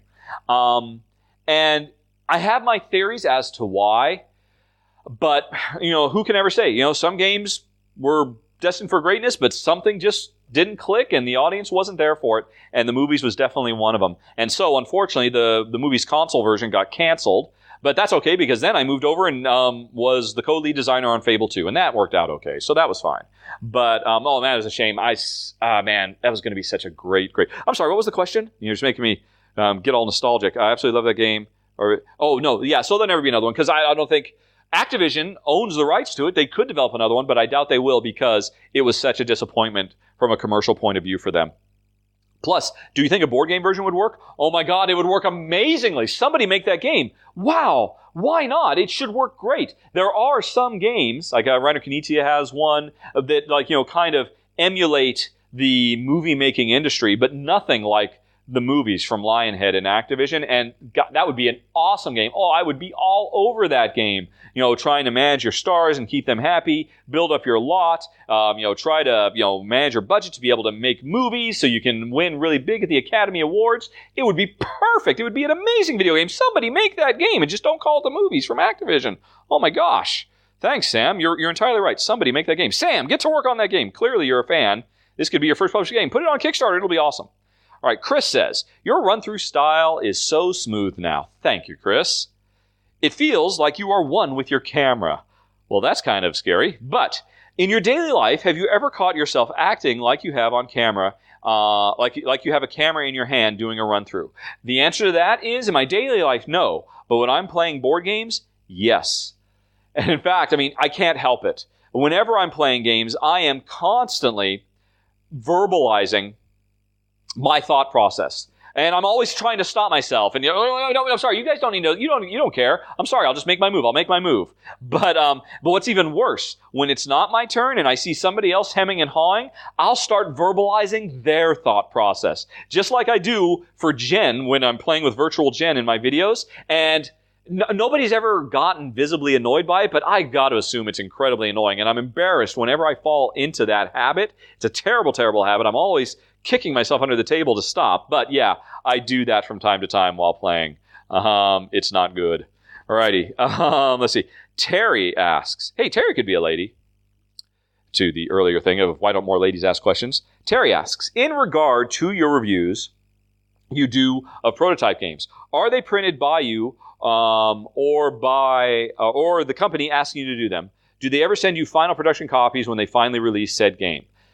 There's been a few games where I printed it out myself. I did one for Canterbury because I was really excited about that, and Ground Floor I did, and maybe a couple other little ones. But I generally tend not to want to do that because it's a lot of work and it burns through a lot of toner. I did one for...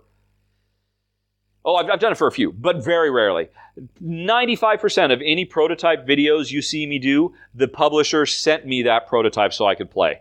As for whether I get final commercial games, I would say roughly half of all the publishers who I do prototypes for end up sending me a retail version of the game eventually.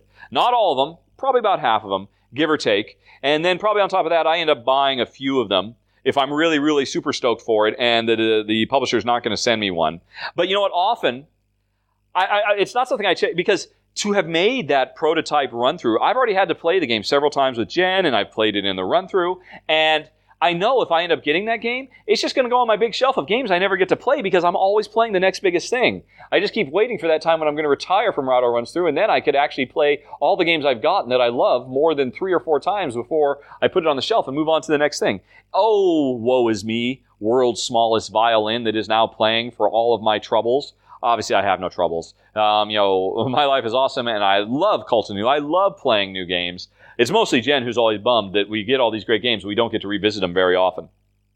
Okay. Oh, and then Terry had a second question. Was your top 10 nonviolent gameplay interaction mechanisms an intentional counterpoint to Dice Tower's top 10 ways to fight in a game? If so, I found it to be highly entertaining gesture without being combative. Well, it's a good question. For the record, that was a total coincidence. There was absolutely... I'd already had to do my run through. My voters had voted for it in the previous month. I was already late when I did it. I recorded it. I think the day I recorded it was the day that Tom put his up. I didn't even know he was going to do that. I didn't know that was coming. I still had to put mine up a couple days later. Total coincidence. 100%. If not, which it was not, I found it to be a highly entertaining gesture without being combative. If not, I hope you find more opportunities to make these happy coincidences intentional. Hint, Dice Tower Podcast 418, Eric and Tom did a top 10 games to convert video game players into board game players. Maybe a spin on this one from your perspective would be interesting with your illustrious video game background. Thank you, Terry. That's very kind of you to say that I was illustrious. I was a bit lucky, certainly. But it wasn't just me. It was the team. They were always team efforts. I never made anything by myself.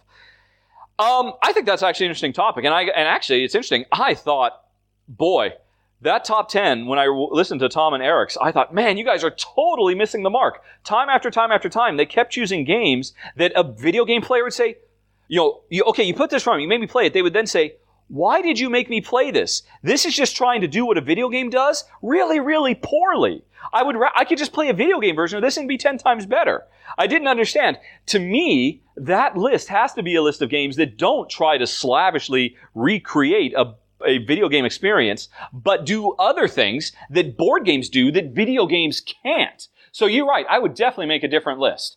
But honestly, after that whole reviewer of reviewers brouhaha, that just, firestorm thing that was just so gosh awful, I don't know if I want to go down the route of giving the impression that I am trying to be critical of Dice Tower, although I just did it. I guess I just reviewed Tom again by saying I disagreed because for some reason all right, sorry. Obviously, I'm still a little bit bitter about that whole reviewer of reviewers thing, so less said the better. Let's move on to Terry's question number 3. Terry, oh, you are so greedy. But it looks like this is the last question of this Q&A, which is good because I'm down to 2 minutes on the battery. Oh, how exciting. I recently have been participating in the Plaid Hat Games playtesting program. Have you ever officially playtested any board games? If so, which ones? Answer, no. Although, to be honest, a lot of the prototypes I do, I end up giving the developers a lot of feedback from my experience with them. It's one of the reasons I really enjoy doing Kickstarter prototypes because, the game is not done yet and I have an opportunity to, to help out a little bit. And, I'm still a designer at heart. Even though I haven't done it now professionally for years, I do enjoy it. And I enjoy talking with designers and, and sometimes they make changes, sometimes they don't. But there are actually several games that I've done prototype reviews of that the rules for the games have actually changed or been modified or enhanced a little bit based on my feedback I've given during the prototype process. I don't have a list on me. That'd be probably an interesting list to make sometime. Maybe somebody will ask in a future Q&A because I'm down to 1 minute. And with that, folks, before the battery on my camera goes dead, we are going to call it quits on the Q&A section. I'm going to go get some more water. I'll be back in a mo. Hold, please.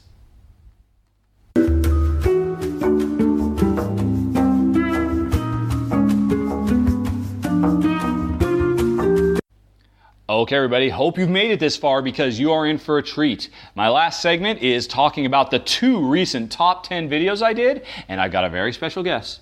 Miss Jennifer Ham will be joining me because she was supposed to be in the videos, but not. I think in the future she's going to be doing these podcasts. Now, I actually recorded this a couple of weeks ago before Jen went to the UK. I've been all flying solo for, it seems like forever. Jen will be back next week, though. I can't wait for her to get home.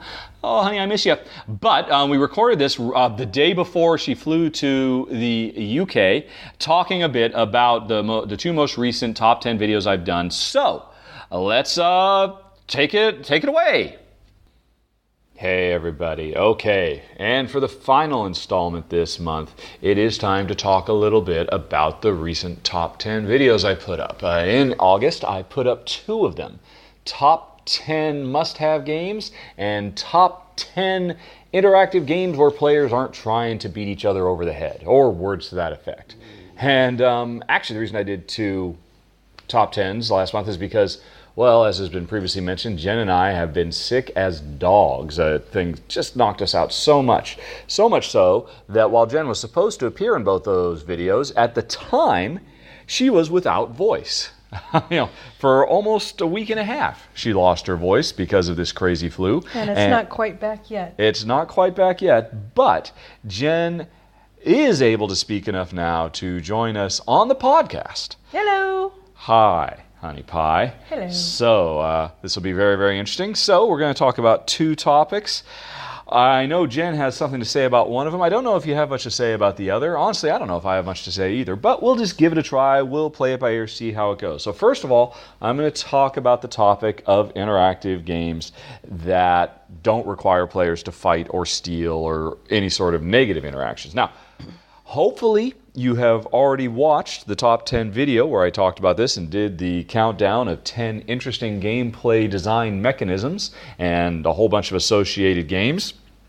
But what I'm going to talk about right now is, well, actually, a bunch of people, commented on the video and pointed out various and sundry other gameplay mechanisms. Well, what about this? What about this? What about this game? What about that game? And so I figured I'd talk a little bit about some of them. And honey, Yes. this is the one where I don't know if you're going to have that much to say. I know you're sitting there enjoying your tea. Yep, and my beagle. And your beagle. Tula is at her side. Yep. And so if anything pops in your mind, by all means, feel free to jump in. But I think you're really here more for the other one where you have to ask, what was I thinking about those top 10 must-haves? Yep. Because I didn't quite get all of her must-haves, as you might imagine. But anyway, so let's see where I had that list too. First of all, several people mentioned the interactive element, the non-violent interactive element in Terra Mystica, which I don't know what you'd call it. One person called it an adjacency bonus, although that's not particularly sexy sounding. So how about we call this feature Good Neighbors? Because I do think it's a very, very cool idea. And in all honesty, I have to admit, when I did the top 10, I totally forgot about this one because Jen and I, well, Terra Mystica didn't really work out for us all that much, but I do have to say I love the idea. And so I do think it's worth mentioning, almost kind of as an honorable mention, as a runner-up, because I'd love to see this in other games. The notion, this is a territory acquisition game where players are building buildings in forests and deserts and swamps and mountains all over the board, trying to claim more and more of the terrain.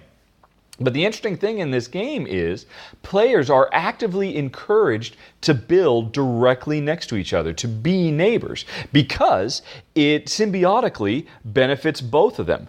If Jen builds a building next to one of my buildings, she gets a huge discount on the building cost. I think, if I recall correctly, it cuts it in half or something like that. So a really expensive building, it can really be a lot cheaper to build right next to me. And on the flip side, whenever Jen builds next to me, I get an increase in, I think it's called power, or maybe it's called influence. This particular stat you have that lets you do all kinds of extra abilities. So we, as opponents, as competitors for the very, very limited land on this board, are actively encouraged to build next to each other, and we both benefit from it. And so that's very, very cool. Now, there's a flip side to it. There's a dark side, because this is a game where, as you're building, you are also trying to cut each other off and prevent each other from being able to expand into new regions. So there's actually a real cutthroat element to it as well, which was one of the things Jen and I didn't particularly enjoy about the game. But we loved the notion that, hey, yeah, build next to each other. You're actively encouraged to, and it benefits both players in completely different ways. A wonderful system. Actually liked it quite a bit. Would love to see it in other games. So that's Good Neighbors from Terra Mystica. And let's see. Now, the other thing I was going to mention, a few folks made long lists of, what about this mechanism? What about this mechanism? And it's interesting. What about, let's see, where are they? Card drafting, or racing, or worker placement, auctions, all these different types of things, which one could consider to be forms of interaction between players. Now, I didn't include those in the original top 10 because I really kind of think there's kind of 2 ways you could look at interaction in this way. There's kind of active and passive. And I was only trying to talk about active interaction because I was really trying to address that top 10 towards people who say if players aren't actively beating each other over the head, they're not interacting. And so for most people, an auction, which is a very interactive thing, and in fact, can be a very aggressive interactive thing. Yes. And it's interesting, actually, totally changing topics for a second. Auctions are something that they can be very aggressive, and they're probably one of the few aggressive forms of gameplay that Jen and I actually enjoy. That Jen and I actually get into it. The number of times we've been playing an auction game like Peloponnes or Keyflower or whatever, and I see Jen wants something, and she puts a bid in, and she tries to lowball it. And I'm frugal. Yes, she's very frugal. And I say, honey, I can't let you have it for that. That's ridiculous. You can't have that thing for $2. That thing's worth $20. And so I bid on it. Not that I want it at all, but only because I know Jen wants it or needs it, and I'm just trying to drive the price up. Now, there's no two ways about it. That is a raw act of aggression. And some people would argue that's as mean as me trying to tear down, a building that she worked half the game to erect in the middle of the board, and I come along and I tried to destroy your building. Actually, though, I would say vast majority of the time when we are doing an auction thing, yes, you will say, honey, if you only bid 2 for that, I'm just going to warn you, I'm going to bump it up to 4. That is a good point. That is true. I mean, actually, Jen, I'm trying to be all cutthroat and say, look, I can be really aggressive too, but then Jen reveals, no, I'm a softie, even under those circumstances. He's wonderful to play with. Yeah, and it's true. Actually, that's one way that we try to get rid of the directly aggressive competition elements of a lot of games. Is if I know Jen wants to build those fences in Agricola, and she's desperate to do it. But, she gets kind of caught up in something else. Oh, I got to go do this first. Honey, you want those fences, don't you? Yep. Because look how much wood I've got here. If you don't do it, I'm going to do it, and you're going to miss your chance. And then I'm going to grab those sheep that we were both. So you don't want to miss that. And so to be fair, that's, I'm sure a lot of people would that's an anathema to even think about playing that way, but that's just in my nature. Yes. And to a certain extent, Jen's nature, although not so much. I am getting better. He's making me a better person. Well, again, people would argue against that. It's very, very true. That's definitely something, many's the time in games when I will actually go out of my way. Honey, you're really missing something there. That's a big, you're really leaving this wide open for me. I'll do that. And Jen won't. And she'll just go about the game, just kind of playing to her best. He hasn't noticed this other thing over here. Exactly. Cackling to herself with her her head voice. And at the end of the game, geez, why didn't you tell me that? Well, because that was the thing I was going for. I know. And if I told you about it, you would have taken it. Exactly, I would have, because I needed it more, and I was there first. And so it is something, that, I don't know, I guess my gameplay style has to a certain extent rubbed off on Jen, because she does that more now. Yes. She will be a little bit more upfront saying, well, are you sure? Really? Are you sure about that? And I appreciate it. It's not a requirement, but I do very much appreciate it. Thank you very much, Honey Pie.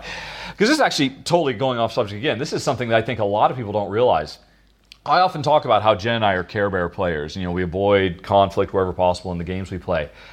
That's mostly me. I'm really the Care Bear. I'm the one who doesn't want to attack or destroy. Jen, she's much more live and let die when it boils right down to it. She's much more prepared to be cutthroat. Gosh, you never want to play, like traditional card games like Rummy or stuff like that with her. She is a shark. Everybody in her family knows it. And they won't play cards with her anymore because she is just very aggressive. But it is something that, the more she's exposed to me in my play style, the more I think she's changing as well. Yeah. Well, I think yours is a nicer play style. Yeah, it is definitely something. Once you can get past, once you can let go of the need to compete and win at all costs, I find it's a much more healthy and positive gameplay experience to not approach the game that way. Yes, I'd agree. Yeah, so I've totally forgotten what I was talking about. We were talking about auctions. Yes, I was talking about auctions, which are surprisingly an aggressive thing. But as Jen said, really the way we play them, they're not. There's another thing, too, about them that I think makes them... There's a big difference between me being aggressive to you in an auction versus me being aggressive to you in a civilization building game. Because in an auction game, when I am making a kind of an aggressive bid, it's not actively taking anything away from you. No, it's just making one of us pay a little bit more than maybe we would want to. That's the thing. You don't have it yet. The equivalent in a civilization game of me, oh, you built that castle. That's lovely. I'll just move my troops in and tear it to the ground. That is something you own. That is something you've invested in and you've committed to and maybe even have a sense of pride about. That is a level of aggression that neither Jen nor I are happy with. Jen is not happy with that either. Yeah. And I don't think she would ever particularly enjoy that in a game, even before I kind of rubbed up on her with my Care Bear ways. And so it's interesting. Did you just say you rubbed up off me? Yes. Okay. So while it is definitely true that, card drafting is another great one. Seven Wonders. A lot of people look at that as a very, very cutthroat game because I'm looking at these cards in my hand. I got to take one for myself. Do I take one that's good for me, or do I take one that prevents Jen from getting something that would be awesome for her? And I won't think twice about taking something that's awesome for her because again, she never had it. I'm not robbing her of something she built and she owns and she cares about. I'm robbing her of a potential thing. And that's a position on the line for me that I'm very, very comfortable with. Well, there's a lot of games too that not only do you get to take something and pass the rest over, you take something and you throw something away and then you pass the rest over. That's true too. Yeah. So you might take. So for me to actually make a move that's denied you something, I've also kind of had to pay for that option myself, if that's what you mean. No, I mean that you can take something that's good for you and deny me of something. Oh, yeah. And I think that's totally fair and legit. Yeah. But I think, again, it comes down to whether it's a card drafting game or an auction game or any of these kind of, because that gets back to what I was originally saying. There's active and there's, I'm sorry, Honey Pie, yes? Oh, well, I just want to say, basically. Okay, she has something to say on this topic after all. Who knew? That the difference is that in denying me something or taking something better for yourself or whatever, you're still giving me something that I can build my hand with, and I can do the best I can with what I've got. Right. And that isn't necessarily a bad thing, because every game is you do the best you can with what you've got. Yeah. So whether it's you who are actively building what I could choose from, or the game actually only gives us a random selection of cards, it's the same thing. Yeah, it's creating a puzzle for you. Whether it's game systems and game rules that limited what you got, and that's this is what I got to work with, or whether it's something I did, from your perspective, it's still the same end result. It's exactly the same thing. But, so it's not a personal, I've destroyed something you built. Yeah, but in a game where we're both trying to build something, if it's a game event, we draw a card and tornadoes have to destroy all small buildings. Well, I didn't do it, the game did it, and then it's just an obstacle to overcome. But if it's a case where, I've got an action that I can hold in my hand and wait till the perfect moment and play it, all your buildings are destroyed, all your small buildings are destroyed, that's a very different thing. Very different and feel. And that's just a level Jen and I are not comfortable with. So and that gets back to what I was originally going to talk about, the notion of passive versus active interaction. And I think a lot of people who want aggressive games, they want that active interaction. They want to be able to reach out and physically touch or change or manipulate something to do with the other player. Passive interaction, again, it's more about me affecting the potential of what you can do as opposed to the actual thing. I'm not taking something you have, I'm maybe preventing you from getting something. It's the same thing with worker placement, aggressive worker placement. Although that's something we tend to avoid too. We don't tend to take items solely to prevent somebody else from getting them. True. We tend to take it, it's okay, we don't mind if it stops the other player from getting it, but we take it because we ourselves need it. Yep, it's the best move for you. Our go-to example is, I don't think either of us, in our darkest of days, in Agricola, would ever say, you know what? I'm going to take those 15 sheep, even though I have no stove, even though I have no fences, and I'm just going to let them go. Yep. I get nothing for it. The only reason I did that was to screw you over. Neither of us, it's just not in either of our DNA. Yep. And so that just kind of gives you an idea. And, it's just kind of reflective of how we play. And so back to this list of, very, very good suggestions from people of other forms of interaction. The main thing is, while Jen and I consider those, we consider an auction to be very, very interactive. Potentially even very in your face. Whereas a lot of people don't because, I'm not actually destroying something. I'm not killing any of your characters. I'm not physically doing damage to you. I'm not stealing all your good stuff. I don't even like to kill my own character. yeah, village style. at the end of the day, while those are great examples of interaction, they are passive. They are not me reaching into your world and actually manipulating the things in your world. Yep. And so that's what this top 10 list was about, was coming up with, hey, folks who really want direct interaction, there are non-aggressive versions of that. Like the worker bumping in Euphoria, or any of the other ones I listed. So while folks listed a lot of really great stuff. There was one other one actually that was listed I thought was very, very good, and this is a kind of a choosing to score, and a great example of that is Trombone, which we just recently I did a run through for. In that game, we're still coughing up phlegm. So in that game, there's an interesting interactive element in that both players are, waiting for opportunities to score based on what they built. And the thing that can cause that opportunity to score is created not by events, and it's not like every fifth turn there's a scoring round. Scoring rounds happen because of things that players do. And that's an interesting form of interaction. That's kind of a thing where, okay, what I do directly reaches out and directly impacts your world because I'm creating a circumstance where you can score. So that's an interesting one as well. But I don't think it's anywhere near as strong a level of interaction as, say, the Terra Mystica example we just talked about, where building next to you gives both of us huge benefits, game-changing benefits. So anyway, that was just a little bit more kind of a follow-up to the original top 10 I did. And I don't know, honey, I don't know if you can think of any particular games that have interesting interaction where, and this is putting her on the spot. I thought about this for hours when I made the list. Jen hasn't thought about this at all. It's okay if you don't, because that's... Well, what's that game that I like with the boats and... oh, bloody hell. The boats and? Yep, and there's islands, and I always go for the little islands first and finish the little Amerigo. Yes. So, now see, that's an indirect form of action. That is a race. Yep. Because there's a finite number of things in the world, and we are interacting because, we would both like to have all those things, but somebody's got to get there before the other. So that's not really direct interaction. That's still kind of an indirect interaction. Yeah. But again, it's something that Jen, I find, while other people would say, oh, well, yeah, this is multiplayer solitaire, or it's a race. A lot of people say races aren't interactive.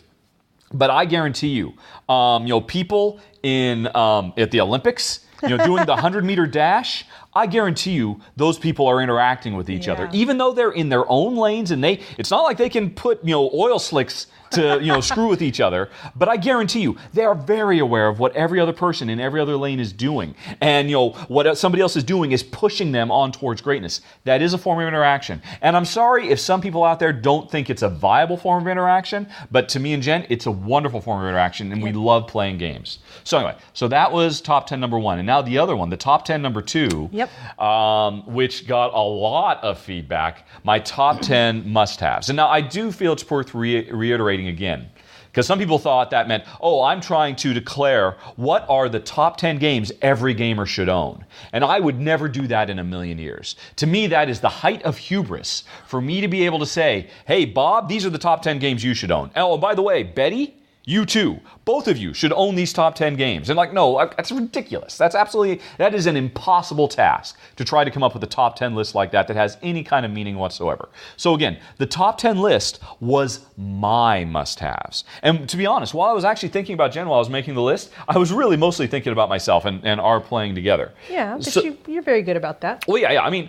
And again, the other thing about it is, there was a very, very important consideration was, this is it. The only 10 games for literally the rest of my life. And I don't know about folks out there listening, but I tend to make it to 100. I'm planning on it. Yeah. I'm sure Jen's planning on it too. Heck, we're planning on 110, 120. Yep. We're planning on never dying, quite frankly, because of breakthroughs in technology and whatnot. We're going to live long enough to be able to live forever.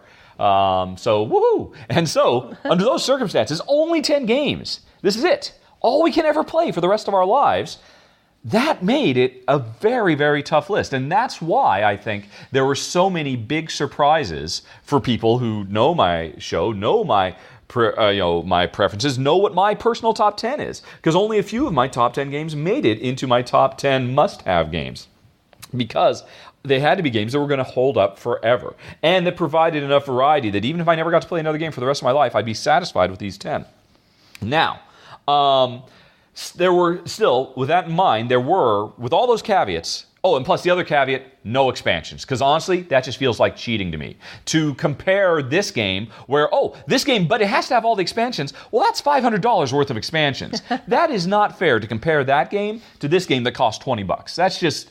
That just seemed to be total cheating to me, so I said no expansions. The $20 game maybe hasn't had as much development and thinking and the expansions. Well, exactly. I mean, that game might get expansions in 2 years' time. So am I retroactively, or no, not what's the opposite of retroactive? Proactive? No. Yeah. Petroactively? Well, proactively. Deciding that one in the future is going to be as good as. Exactly. I mean, so... expansions, right out. It's about the base box and nothing else. And that was the other reason that some key games didn't make my list. Probably the number one thing that people were taken aback by was, where's Agricola? Yep. Where's Agricola? It's my number one game on my top 100 list. It's Jen's number 2 game. And yet it didn't make my list. Why didn't it do it? Well, one is because no expansions. Quite frankly, if I could say expansions, it probably would have. It definitely would. Yeah, because there are so many cards. And it's actually interesting. Every time Jen and I play Agricola, we very rarely use the cards that come in the box.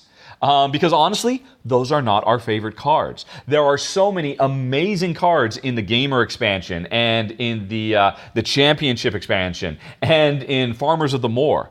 Not having those cards, just living with the base cards, don't get me wrong, it's still great. I still absolutely love the game. I don't know if Agricola would be my number one game in the world without all those expansions because there's just so much. Particularly because if you're only ever going to play Agricola with a 2-player game, half of the cards that come in the base game you have to throw away because they're only for 3+ players. So that was one big thing. But then the other thing that was really interesting to me, and I didn't realize this at the time, somebody else pointed out to me online when they watched the video that I put no worker placement games in this top 10. That was not a conscious choice. I didn't set out saying, right, I got to have a worker placement, but I didn't also say, right, forget worker placements. It just didn't work out that way. And that really made me stop thinking, because there's a lot of worker placement games I absolutely adore. And I think the only reason worker placement as a genre, as a gameplay mechanism as a whole, did not touch into is because, by definition, worker placement, you have a board. And these are all the worker placement spots. And pretty much from game to game, it's going to be those same worker placement spots. And I'm not going to say that makes a game stale. I'm not going to say you can't get 500 or 1,000 plays out of a game. But I do think implicit to the fundamental structure of a worker placement game, and there are some exceptions to this, there's probably going to be a little bit more. I think it's going to tend towards sameness a little bit more. And a worker placement game has to go above and beyond to really kind of avoid that. And quite frankly, when I was making this list, I couldn't think of any worker placement games that went above and beyond enough. And so that's why many worker placement games that I love and adore and are in my top 10 and my top 20 and my top 100, none of them made it. Now, that said, I think that's a good enough segue because Jen has something to say on that topic. I think if he gets his top 10 games for us to play for the rest of our lives, I should get my top 10 games. Are you prepared to make a top 10 right now? No. Of course you're not. No. But I'm just saying, although I like a lot of your choices, there's no way that Dungeon Pets would not exactly. be joining Dungeon us. Pets. And Dungeon Pets is her number 1. It's my number 2.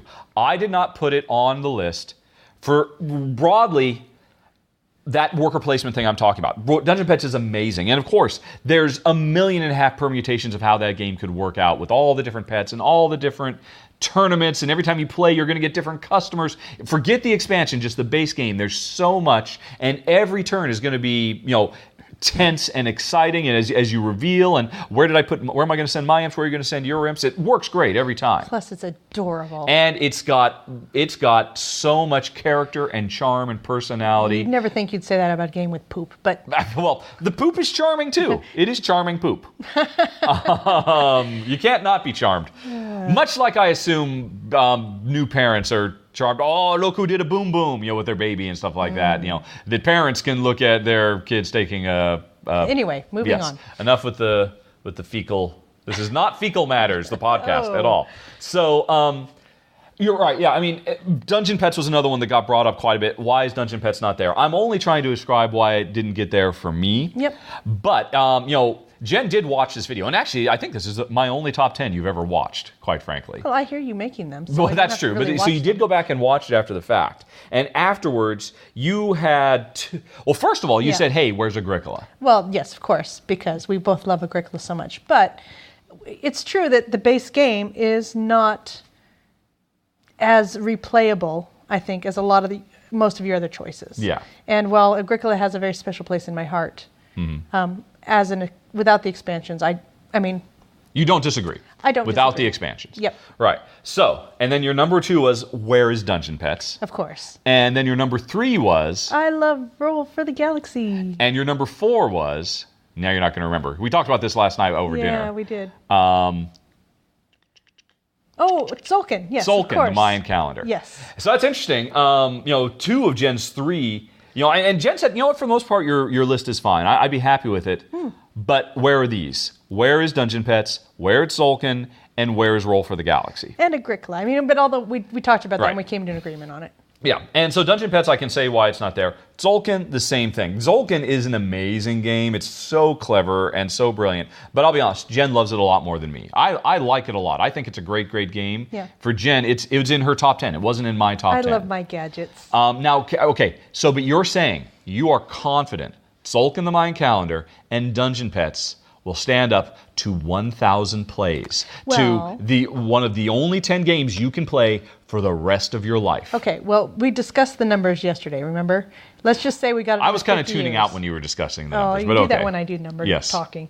Well, but basically, if we've got 15 years and we've got 10 games, Right. that's 50 plays a year. Okay. That's once a week we play the game. And I think, once a week, or maybe we go and we play it 4 days in a row, we have a little spat, and then we don't play it for 4 months.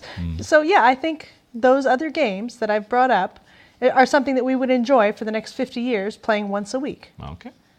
All right, there you go. So there you have it, folks. But actually, I read books again. So I like... That's true. I like a renewed experience. We have a huge library of movies we love. I never watch them a second time. The only reason we have them is because Jen likes to get them out. Jen will read a novel a third, fourth, fifth time. Yeah, I used to read Lord of the Rings every year. Yeah. And me, I'm always cult of the new. I'm always like a shark moving forward, wanting new stuff. So I think for replayability for me, I don't know. I don't know that Dungeon Pets once a week for the next 50 years I'd be able to do it. I think it would wear out its welcome for me. And I think it's not the fault of the game. It's not like Dungeon Pets isn't amazing. It's not like I'm not happy to own Dungeon Pets. It's not like it's my number 2 favorite game in the world.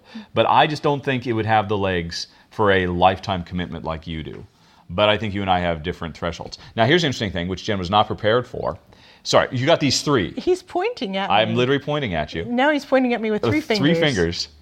All right, so if you said, for the most part, my list was fine, what 3 are you pulling off that list to move those 3 in? No, I can't do that. You got to do it. No, you must do it. No, Here's the list. I even have it right here. Let's talk about the list. Yeah, I'm and by the way, folks, this person- is total spoilers if you haven't watched the video.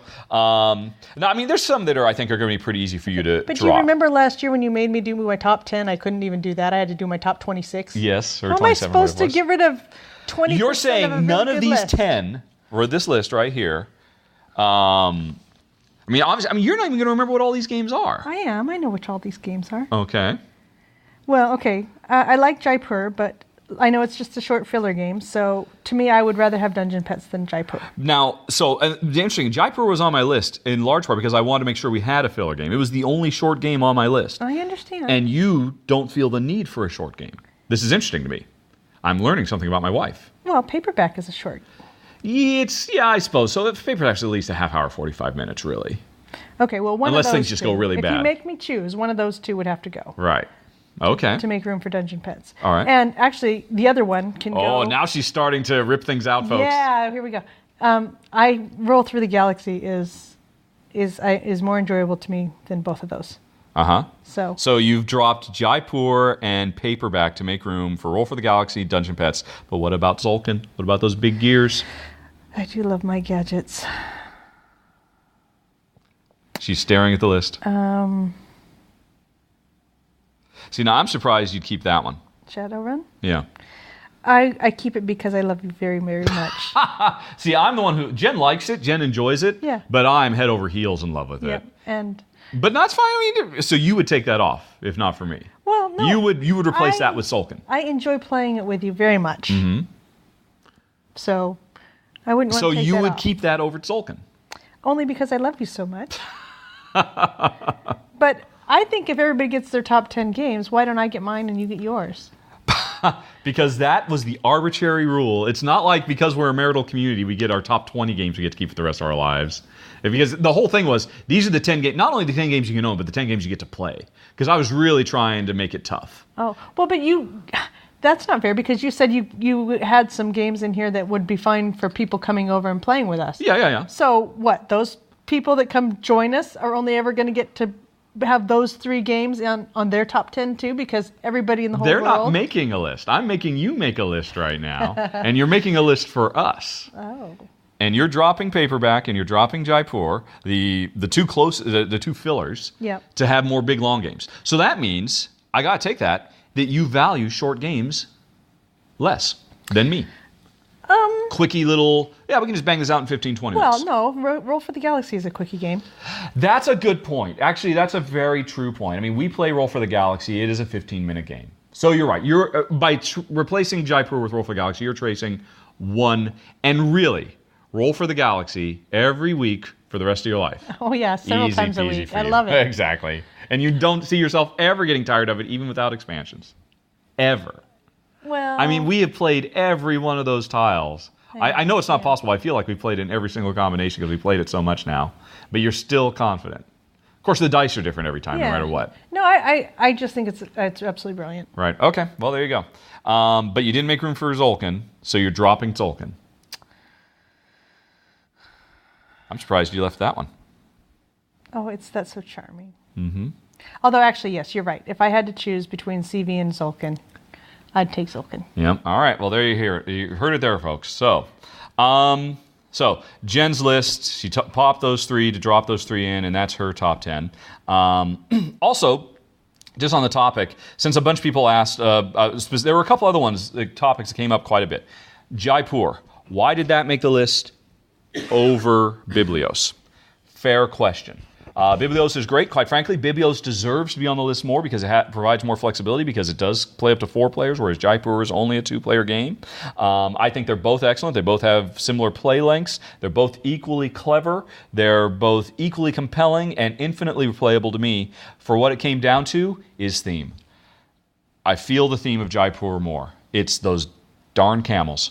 Those camels are fun. And I'll be honest, and those chips and how satisfying it is. I mean, that's not to say Jaipur isn't a handsome production. I love the box with the magnetic clasp, but and to me, it is a thematic game. I should probably do a thematic rant about how Biblios is actually a very thematic game, but not as much as Jaipur. Jaipur has a magnetic clasp? No, Biblios does. Oh, you just said Jaipur did. Oh, oops, yeah. That's why I make goofs all the time, because my head just goofs. So, I mean, but that's why Jaipur over Biblios. Another one was, and this was probably the next to where's Agricola. This was the second biggest asked question.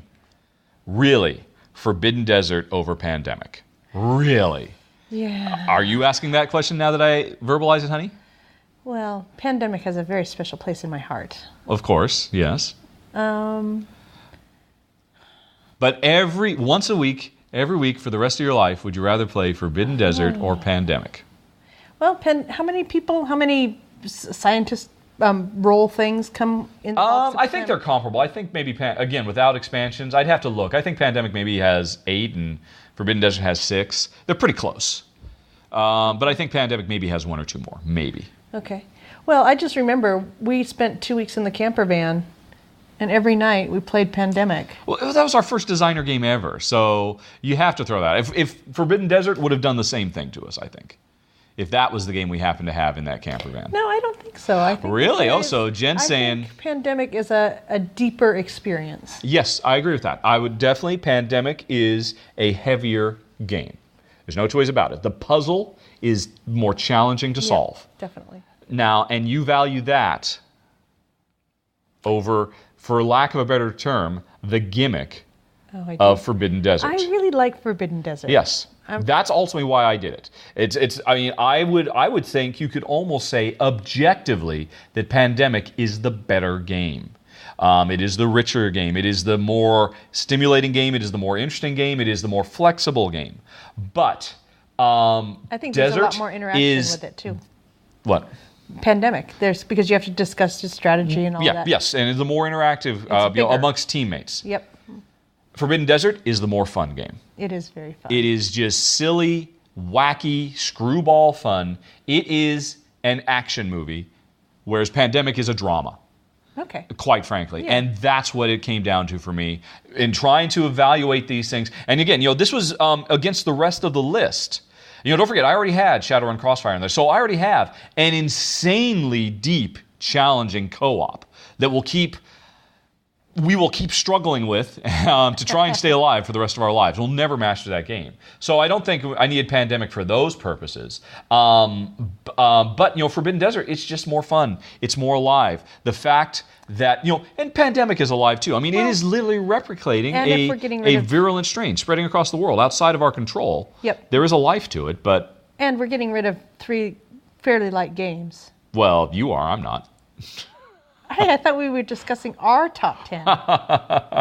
Well, we'd have to go into, I think, a deeper, longer discussion then. I think you have made your counter proposal and we'll stop it right there on the negotiation phase of this particular game of life. I think I'm packing my very own bag and you can pack yours. There you go. But I do think at the end of the day, Forbidden Desert, it is, like I said, the games both come alive on the table, because they both really, there are two sides of the same coin. They are the same game, just a different flavor. Matt Leacock just leveraged the Pandemic system, did something new with it for Forbidden Desert. But I just love the fact that the world is alive, that the world itself is moving, that the world itself is an active force. Not some agent inside the world, i.e. 4 different viruses, but the world itself. I just love that sliding puzzle. Yeah. It's sweet and charming and adoring and fun, and just love it to death. So that is for me why Forbidden Desert made it over Pandemic. And let's see, I mentioned the Jaipur Biblios thing. And actually, I think those were the main things. Oh, one other thing, I know a lot of people are like, oh, come on, how could you put Glory to Rome and Troyes on here, because those are impossible games to get because they're out of print. And I'm sorry about that, folks, but what can I say? I already own them. And so, but again, coming back to this whole notion, if this thought exercise were the real deal, if we did, in fact, have to have only 10 games for the rest of our lives, under those circumstances, I don't think it's unreasonable to pay $100 for a game. Nope. Which is what it's going to cost you to get a copy of Glory to Rome. Why is it that somebody isn't publishing Glory to Rome? Oh, there's a whole big story. Is there some sort of it's a legal licensing rights crap? Legal issue thing, yes. I hate that. And that's not to say it won't someday get reprinted. I mean, I believe it probably will, eventually someday. I know Troyes will. I shouldn't say that. I have no inside information about Troyes, but I would put money on the table that by Essen next year, it's going to get a reprint. There's just no way that's not going to happen. It's too good a game. The developers, recently, I know it's a different publisher, but they did a reprint for Carson City. I'm confident Troyes will get a reprint, probably another expansion someday, because there's just no way they're walking away from it. It's too good. There's a chance Glory to Rome will never get reprinted. And I know there's Uchronia, and I know there's Motainai, both from the same designer. You could try to get them instead.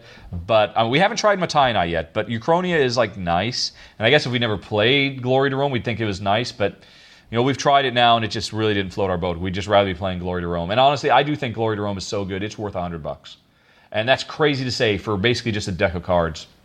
It's insane to say it, but it is that good. And I can only hope someday it does get reprinted. But, if I ended up, chasing it down for $80 to $100 on eBay or something like that, I think I would not feel cheated having picked it up and played it. What, honey? Do you remember that game we just recently got? It was because it was in a foreign language and somebody had taken the time to... Kashgar, yes. Kashgar, Handler der Siedenstrasse. Okay. Yes. Anyway, we got all of the cards and it had come from some other manufacturer? Yes. There are a few, there's probably many, but there are a few different services you can use online where you go on their website and you design your cards, you make them look like whatever you want, and you pay them a premium, and they will send you those cards, and they're super high quality. Yeah. Print Studio, I think, is one. I forget the name of the one that we got. But anyway, yes, there are these services. Well, are you asking, well, anybody could do that, but that's total piracy. Right, because it's... Yeah, because, the rights are owned. But yes, anybody could play Glory. Heck, anybody could play Glory to Rome by just getting whatever it is, 120 Magic the Gathering commons, putting them in sleeves, writing down by hand what all the powers of Glory to Rome are. But yeah, you want to have the real game. Yeah, you want the whole... Yeah. But anyway, all I'm saying is I do think it's worth it. And quite frankly, if you work at it hard, I mean, yeah, there's a lot of people out there that are really trying to price gouge, charge 140, 150, 200 bucks. Take a shot. See if they'll give it to you for 75. Negotiate with them, because I guarantee you they're never going to sell that dang thing for 200 bucks, even though that's what they're asking for. Yeah. Say, look, that's crazy. I will give you 75 cash on the nail today, and I'll even pay the PayPal fees, and maybe they'll sell it because they will come to their senses. I do think it's worth it. That said, if I couldn't get it in its place, I probably would have thrown Race for the Galaxy. Probably. Trois, I probably would have thrown in... Roll for the Galaxy? Or Race for the Galaxy? Well, now we're back to that whole negotiation thing. But anyway, I think that pretty much covers the 2 top 10s of August. We'll be back again next podcast for whatever the next top 10 will be. I don't know if Jen will be back or not. Would you rather do it this way, honey, rather than actually appearing on camera to talk about top 10s? This is so much nicer. So Jen will be back in next podcast as well to talk about whatever the next top 10 is. And that was it, folks. Hey, top 10 corner. Oh, wait, Jen has some closing thoughts. Maybe people would like to hear a top 10 with expansions.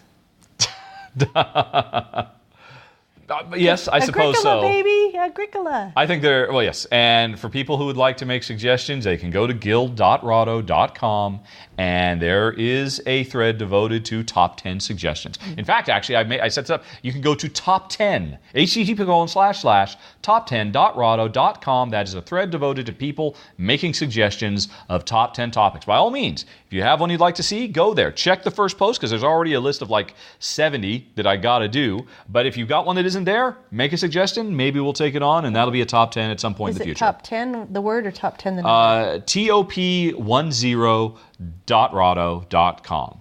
All right, folks. Thanks, Honey Pie, for joining me. A pleasure. All righty. Now we got to get back to packing. Yes. Okay. England calls.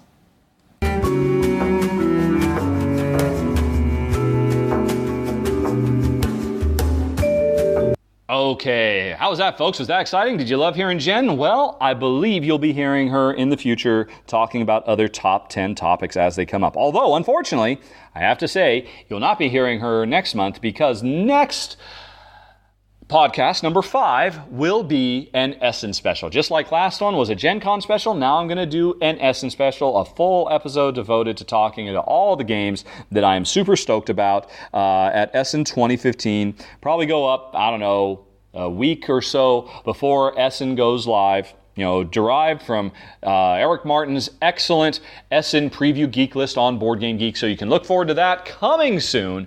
And otherwise, that's it, folks. Thanks for listening. Talk to you later. So long. Bye-bye.